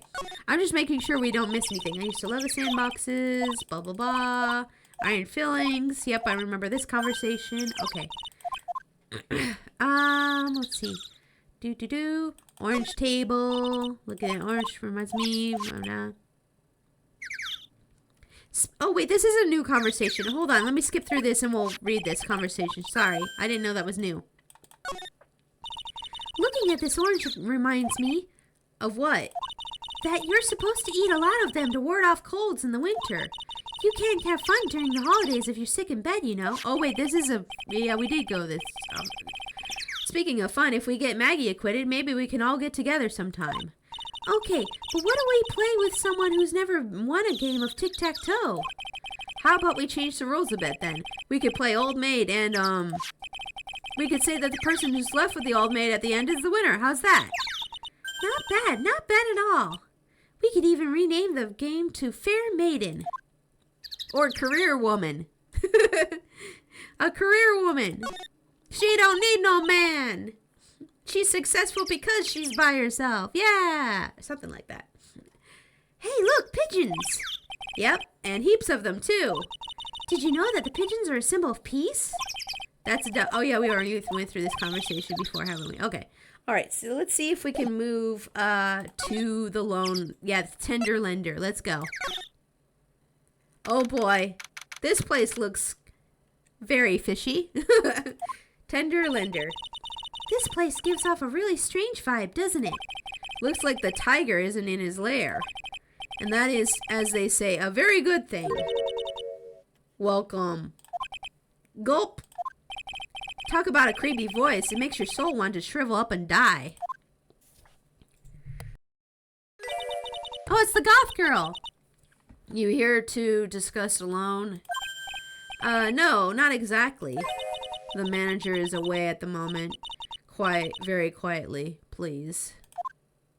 Did you get hit by him? I bet she got hit by him, guys. I bet he beats her. She's gone, just like that. I guess we'll just have to come back another time. But this is the perfect opportunity, Nick. We're gonna sneak through their stuff and steal things again. Maya, no, stop. This place reeks of suspicion. Come on, Nick. Let's take a look around, okay? She looked like she was giggling at the end. Yeah, maybe she was. Do you think it'd be okay? Of course. No one will ever know. Coffee. Ah! I'll leave it here for you to enjoy quietly. Yes, thank you. I hope it doesn't have poison. Don't touch the desk, please. The boxing section is to tenderize the lendees, yeah. Nick, let's get out of here. Now she wants to get out of here? Nah, we're not leaving now. I'm gonna look through this stuff. I'm gonna look through everything. There's a CD player on the desk, but the desk is so loud. It's a wonder you can hear it. The lid's open. I wonder what kind of music the tiger's into. Have you finished the coffee? Yes, thanks. It was lovely. So you drank it all? Huh? She poisoned me, didn't she? Huh? If you touch anything else that doesn't belong to you, there's always another cup. What? Oh no! That coffee, it was laced with something, I'm sure of it. Nick, my stomach, it's killing me. She gave us laxatives. Oh wait, maybe it was just the burger I ate for breakfast.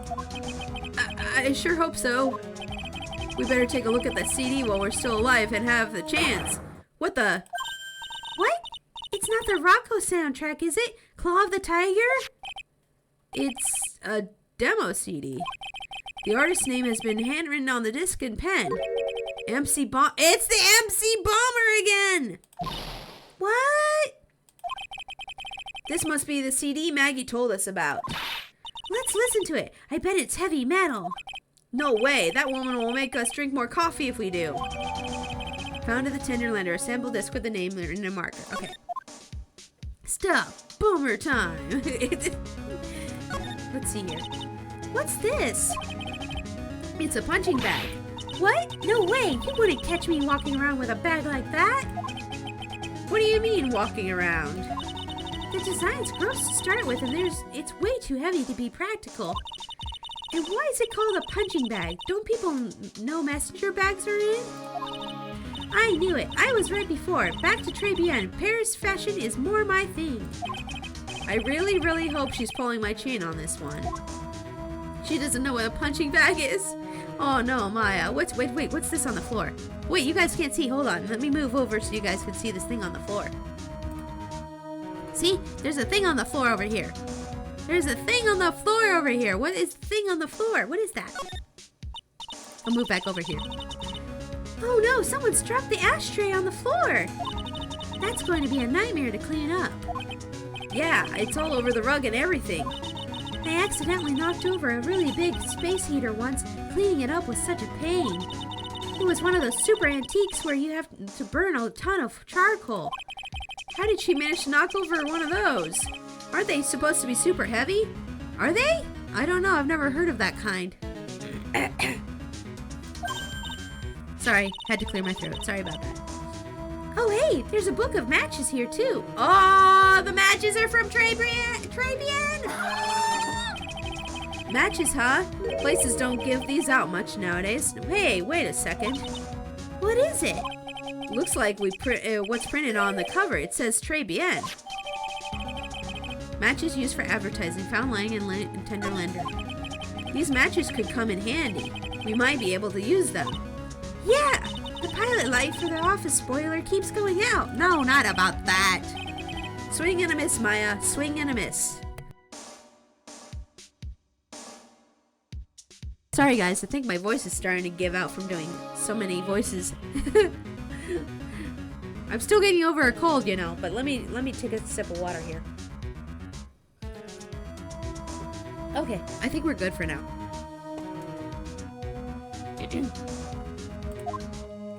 Okay, let's see, we got that. Let's get these coats here. Hey, look at this Parisian style coat. It's so chic. Looks more like a pimp coat to me. Guess I haven't got an eye for fashion.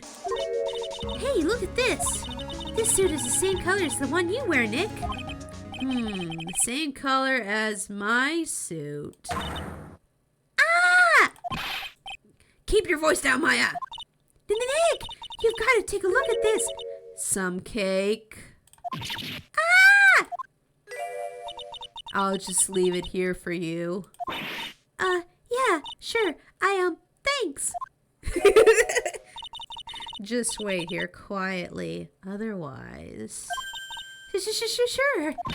Did you hear that, Nick? Wait quietly, she said. Yeah, sure. She just comes in at the most convenient times. I know, she's still scaring us. I know. I have my eye on you, only so I can take care of you, understand? She gonna kill us. I'm scared, Nick. So, what were you getting so excited about before? Look, on the lapel of the suit. It's a cardboard badge!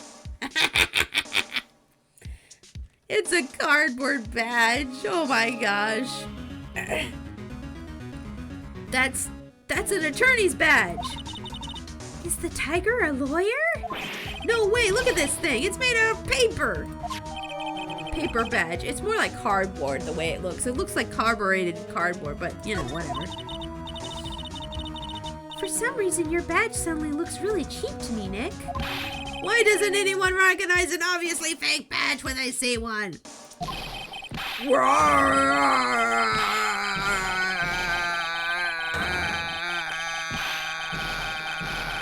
Oh my gosh, my throat. Ah! Come out from under the desk, Maya. What are you two snooping around my office for? Nothing, we were just... Raw! My precious carpet, you's got ash on my rug. Thank you for the hydrate. Thank you. I appreciate that.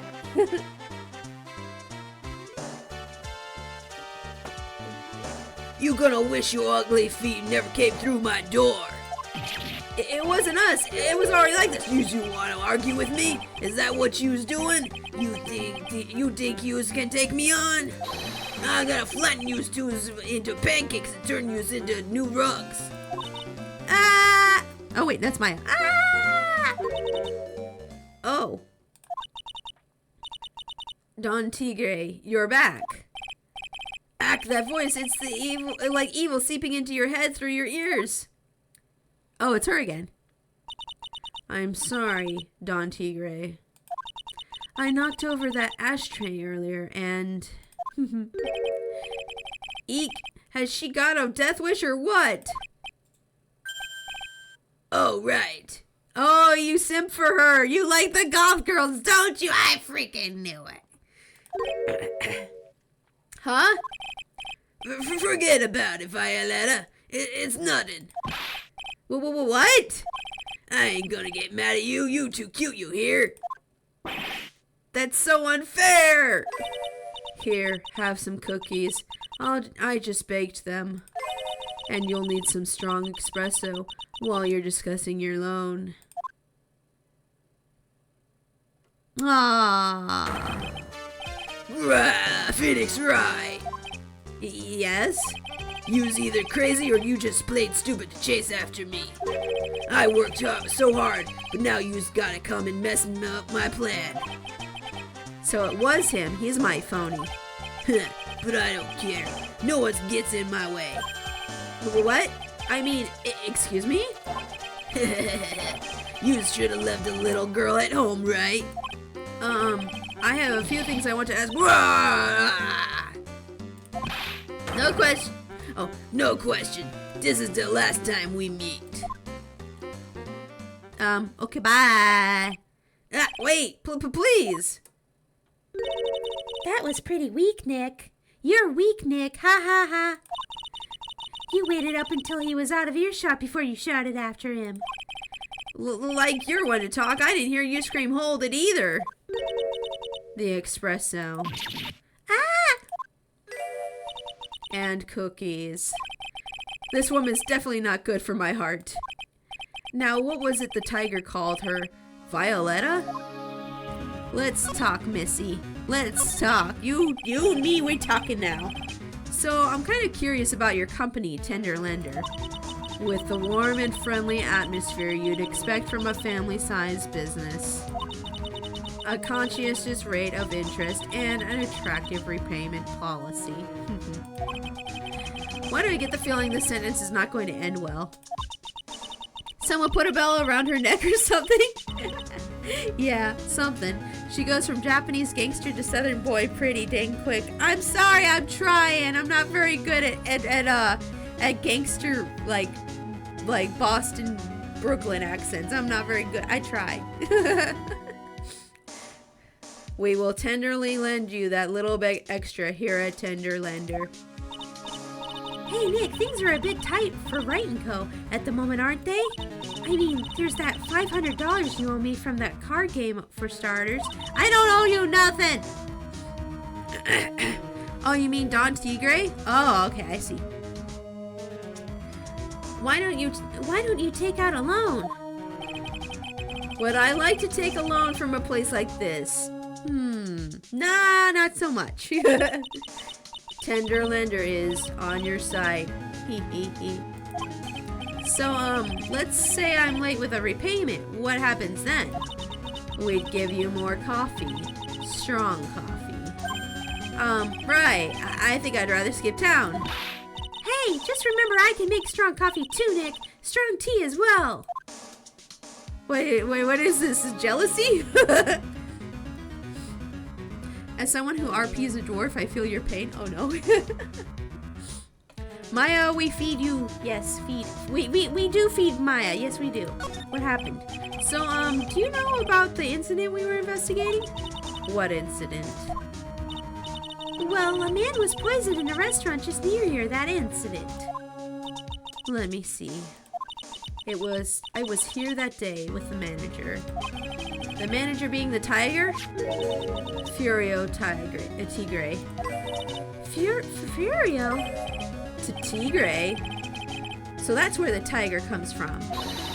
Zenope's got a real name, Nick. Hurry up and find out more about him. Okay, so do we get his profile now? Do we have that now? Oh, we do! We have it now! Nice! Let's go! Okay. Let's ask her about him real quick. Hold on. Can I ask you about the tiger? I mean, Mr. Tigre? Cookie? Oh, Cookie. Sure.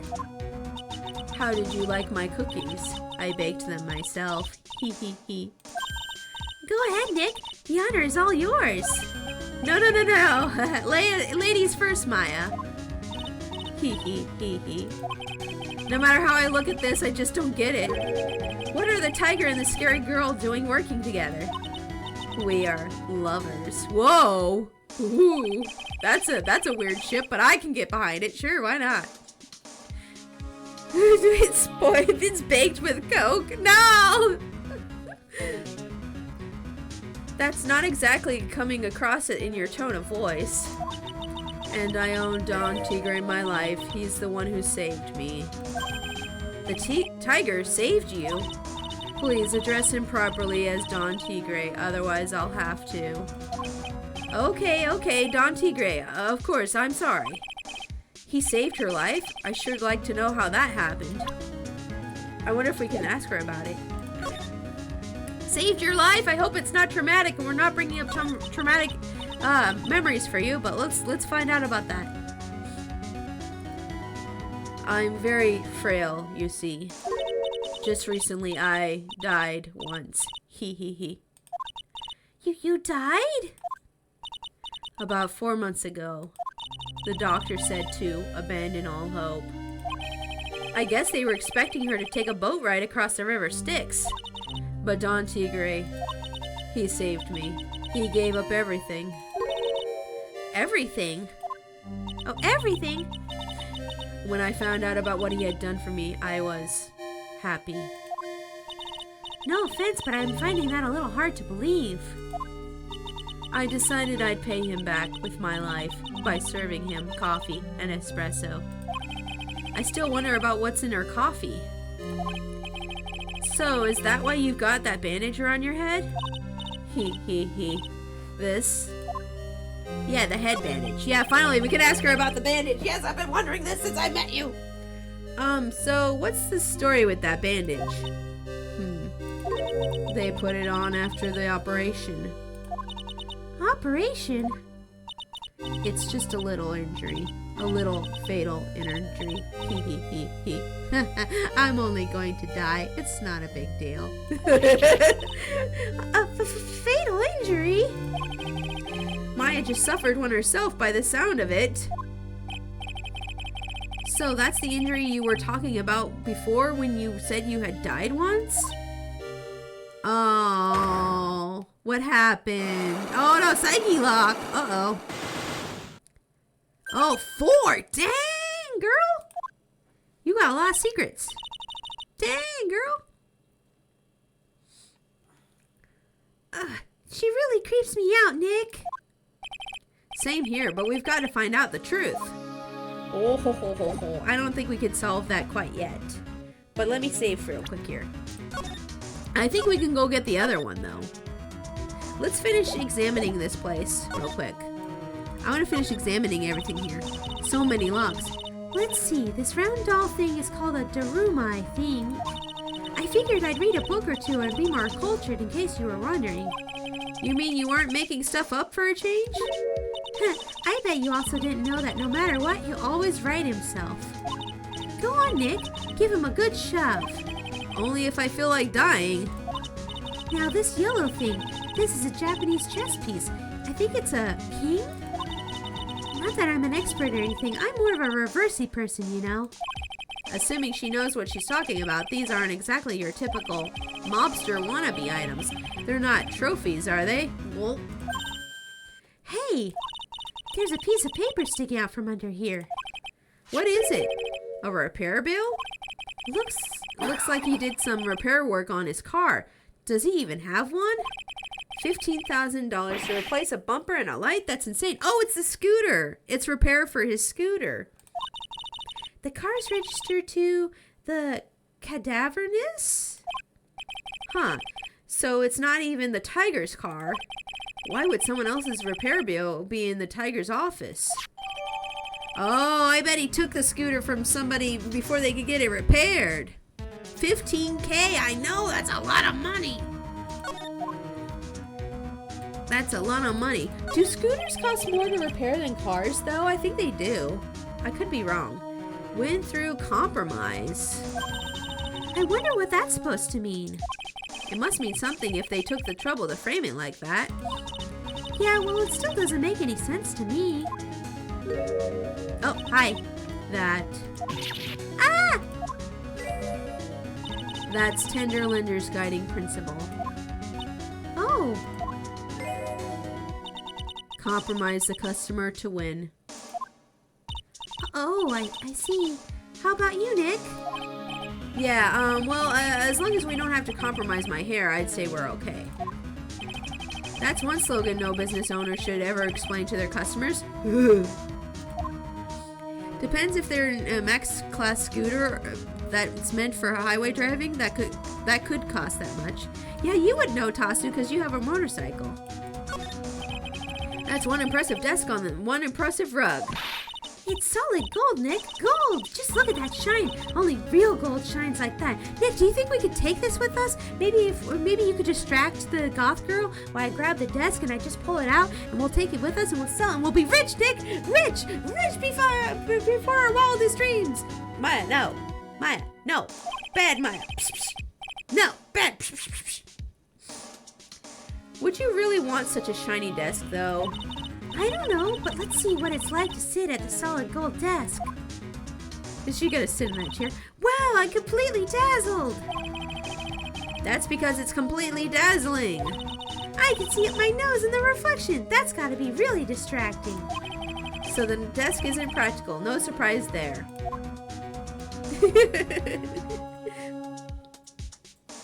There are highway capable scooters, and most of them cost a pretty penny. That's what I thought. I always heard that it was more expensive to have a scooter than to have a car. Man, I want to introduce you to Lithero and Gary. I think you guys would get along. I don't know who those people are. Let's see. That thing in the background, isn't that what Darmanitan is based off of? Oh, the Daruma? I don't know. I don't know what a Darmatan is. Okay, I think we investigated everything in this room. So let's go back here. We're gonna go back to the other place real quick and break the other lady's Saki Lux and then come back here. Let's move. Let's go. Oh, wait. Is something gonna happen here? The top scooter costs so much as a car. As much as a car? Dang.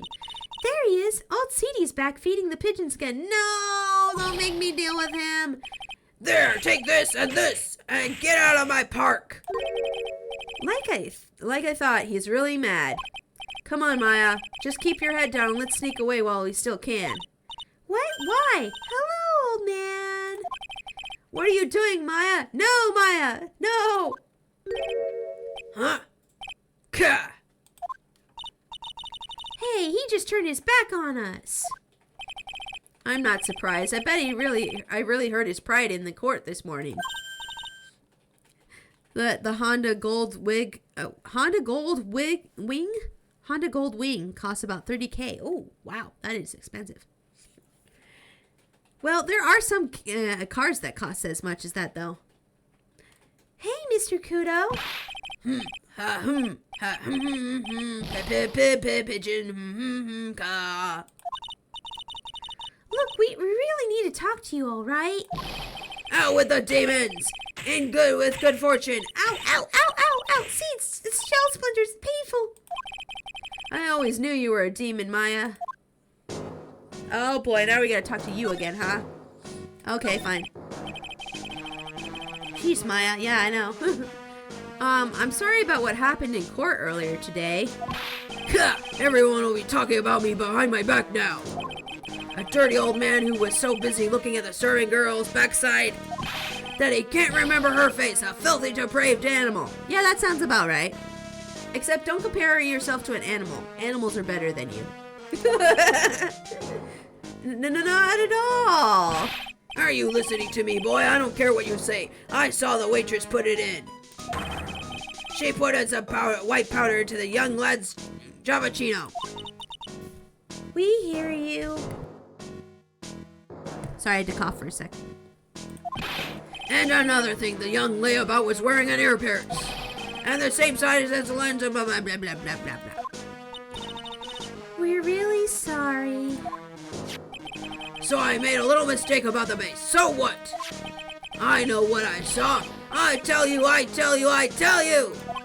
Okay. Take it easy, please, Mr. Kudo. Yeah, take it easy. Your blood pressure might shoot up and then you have to go to the hospital. Don't tell me to take it easy, you spiky-eared brat. Take this! Okay, embroiderer. You said you were a craftsman, right? The modern world casts honest craftsmen like me aside in droves. So surely it's not that. I've come from a long line of craftsmen right back to the time of the shoguns. Do you hear me? I didn't become an embroiderer. I was born one. Actually, I'm kind of in the same situation myself. I wanted to stick my fingers up that dribbling old judge's nose. and scream right down his ear hole. Objection! Oh, so did you want to become a lawyer when you were young? I don't think that's quite it, Maya. I think he's just in a bad mood, that's all. I've got a tsunami of frustration inside and it's ready to burst out. Yeah, the maid's hair. Yeah, it was a bit... the waitress's hair was a bit shorter, huh?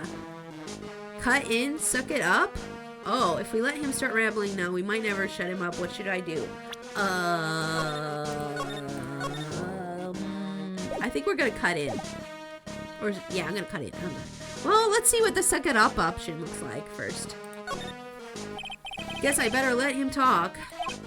So there's not much call for craftsmen these days, huh? Of course not, you idiot. All I'm good for nowadays is running errands. Errands? Everyone takes advantage of the elderly. Buy some bread, Gramps. Take the dog for a walk, Granddad. Feed the pigeons, old man. What am I? Some sort of 2-bit community handyman?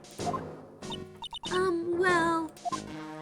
Buy some bread. Now that I can understand. But what's the point of feeding some seedy pigeons? Why don't people say what they mean? Get lost, that's what they're trying to say.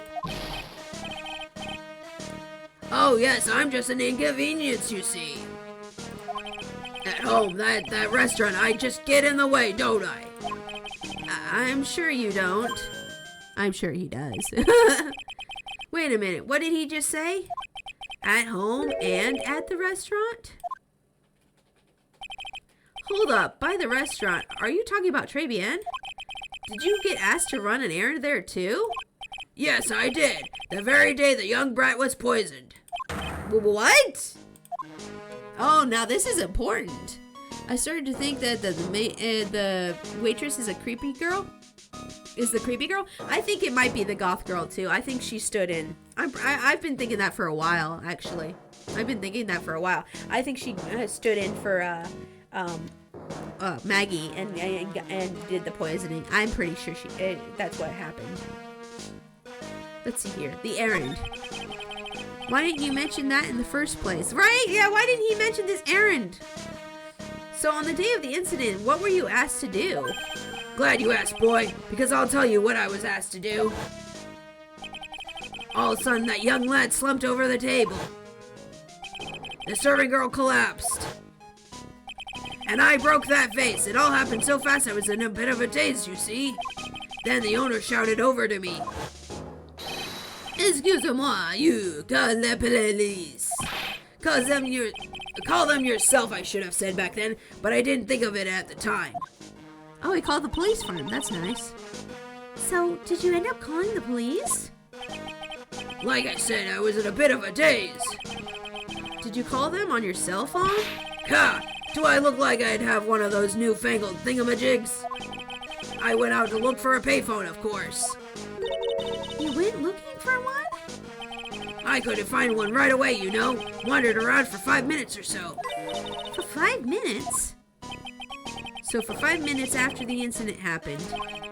Yes, sirree, the owner was at Trebian on his own. Oh no, did they blackmail him into setting up Maggie for the fall? I bet they did. I bet the girl was there and she was working instead of Maggie. She gave him the coffee with the sprinkled stuff in it. Then she blackmailed him into making the old guy leave so that they could put the stuff in the Maggie's apron and frame her. That's my theory. Let's see how it goes. Why didn't you mention that in court this morning? Well, I would have if you'd given me the chance. But you all bullied me out of the courtroom. Oh, that's true. He did have one more thing. Thank you, Mr. Kudo. You've certainly earned your kudos for today. Wait a minute. If that's the case, there's more. I've got more to say. Oh, yes, I remember something else. Nope. Then they kicked him out. Bailiff, escort the witness out of the courtroom. It's not my fault. You're the ones to blame. You could have at least told us before we got to the court. Is it really that important that Mr. Kudo was the one who called the police? Yes, because that means whoever was left alone could have framed her. What's important is the unaccounted time before the police arrived.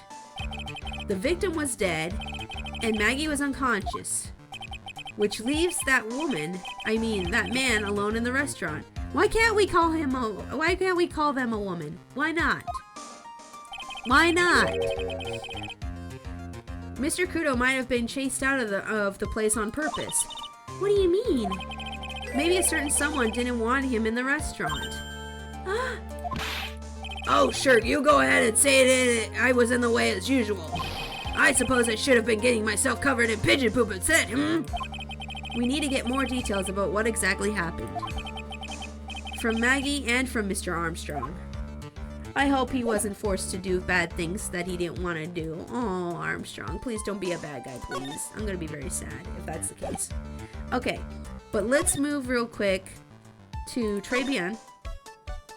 And I'm also going to move to blue screens real quick. I want to get that psyche lock taken care of.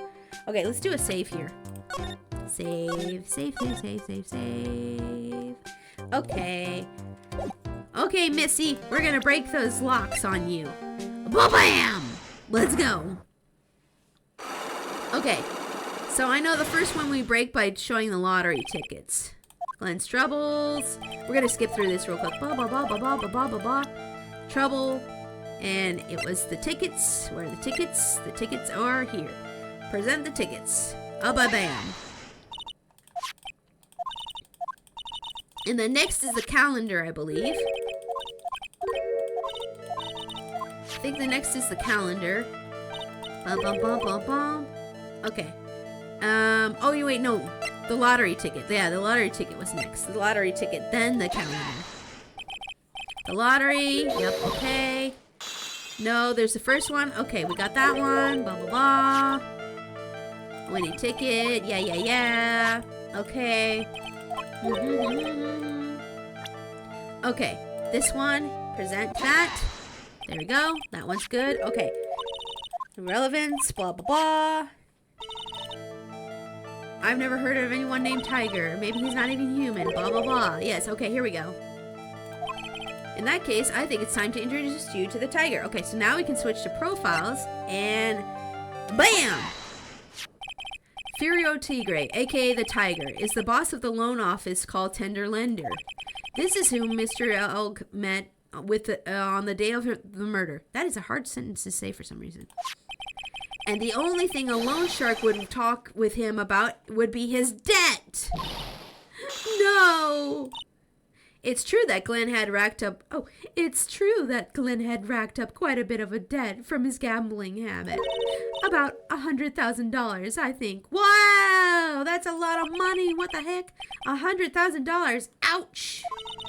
But I heard he won the lottery, so he should have been in the clear. Shame Maggie couldn't get a bit of that good luck. Okay, so the guy got lucky and won the lottery. But what if he hadn't won? Oh, thank you for the hydrate. I will do that right now. This is why you don't gamble? Yes, exactly.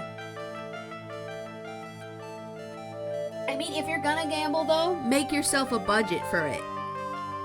Like, if I ever go to a casino, which I might someday go to a casino for fun, I would probably only bring like $100 cash with me and nothing else. And then once I spend that money, I'm done. That's it. Nothing else. But I definitely would like to try to go to a casino sometime, just for the buffets. The buffets, I hear, are like amazing at casinos. But yeah, if you're gambling, at least set yourself a budget on it. And I don't know. But if you have like an addictive personality, then make sure that you don't get anywhere near that kind of thing, because that could be really bad for you as well. But what if he hadn't won? What was his plan then? Well, this is easy to say, but he said he would use his talents to repay the money. His talents, huh? I suspect he was talking about programming. Well, but what computer program is worth $100,000? I bet they were trying to fix something so that they would find out the winner of the lottery or something. Like hack into the system and like, I don't know. Perhaps you good people should leave so I can get back to work. I'm so close to cracking her. The program in question, was it by any chance this? Wait, the program? Oh, do we have a program? Hold on. Oh, wait, maybe it was the CD. Hold on. Let me switch to evidence. I bet it was on this. I bet it's the CD. Ah, yeah, I think so. Yeah, you guys are thinking the same thing, huh? Let's go. Ba-bam! That is a very delicate matter. Without the necessary data, there's no way I can access that information. Oh, I was wrong. I was wrong. I know Mr. L created some sort of program. She can't deny it if I show her the program itself as evidence. Oh, the program, huh? I don't think we have that. Oh, no, I don't think we have that. Oh, I think we're screwed here. I'm so close to cracking her. Okay. Yeah, I don't think we have that program. No, I don't think we have it. Okay, we're gonna have to back out. I don't think I have enough evidence yet. I should investigate and gather more clues before I try again. Okay. Let me do a load real quick here. I don't want that strike against me. There we go. Okay. So we need to find that. We might have to talk to Armstrong. He was there with Glenn. Okay. Well, I mean, don't tell me like what to do.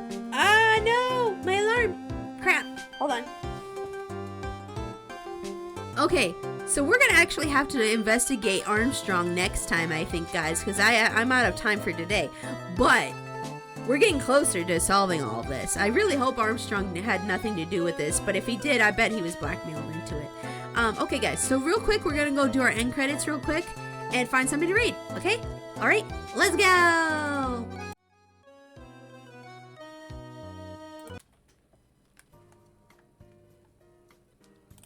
Alrighty, guys, thank you all so much for coming out tonight to watch me play some more Phoenix Wright. It was a lot of fun to go through the game and investigate and play it again. It's been a while, and I'm glad my voice was good enough today to actually do all the voices for Phoenix Wright. I'm happy about that, because one thing that I feel is like very important to the Phoenix Wright playthrough for me is to be able to do all the voices for you guys.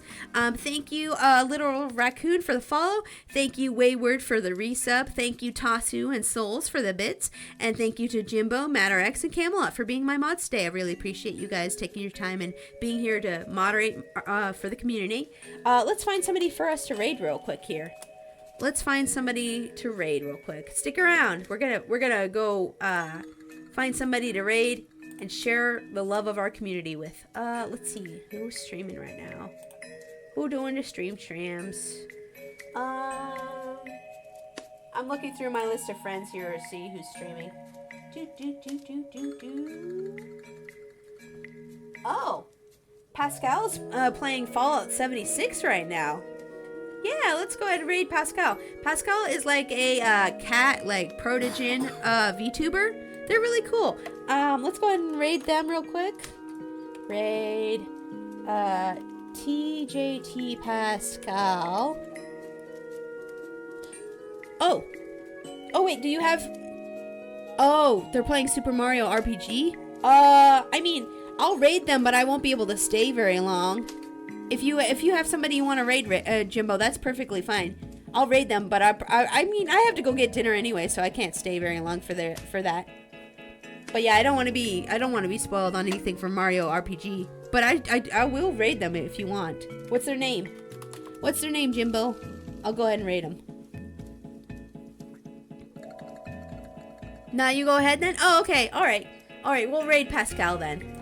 I don't want to get spoiled on anything for Super Mario Brothers. Otherwise, I would. I'm sorry, Jimbo. But yeah, let's go ahead and raid Pascal. And then when you guys get in there, make sure to use the raid message, which as always is Trash Panda Army Raid. And if you're a subscriber, you can copy and paste. Yep, there he goes. Jimbo put the subscriber message in there. You can copy and paste that message there to use the raid emote, which looks like this right here. Guys, I'm going to be back on Monday. On Monday, we're doing our second request stream for the month for art, for a chance to win free art. If you are not a subscriber already, if you subscribe, you get 2 chances to be in the raffle instead of just 1 for Monday's art request stream. So keep that in mind. If you're not subscribed already, feel free to subscribe before Monday or sometime during Monday, and you get 2 chances to be in the raffle. But I hope you guys have a great weekend and have fun at Pascal's stream. And take care. Bye-bye.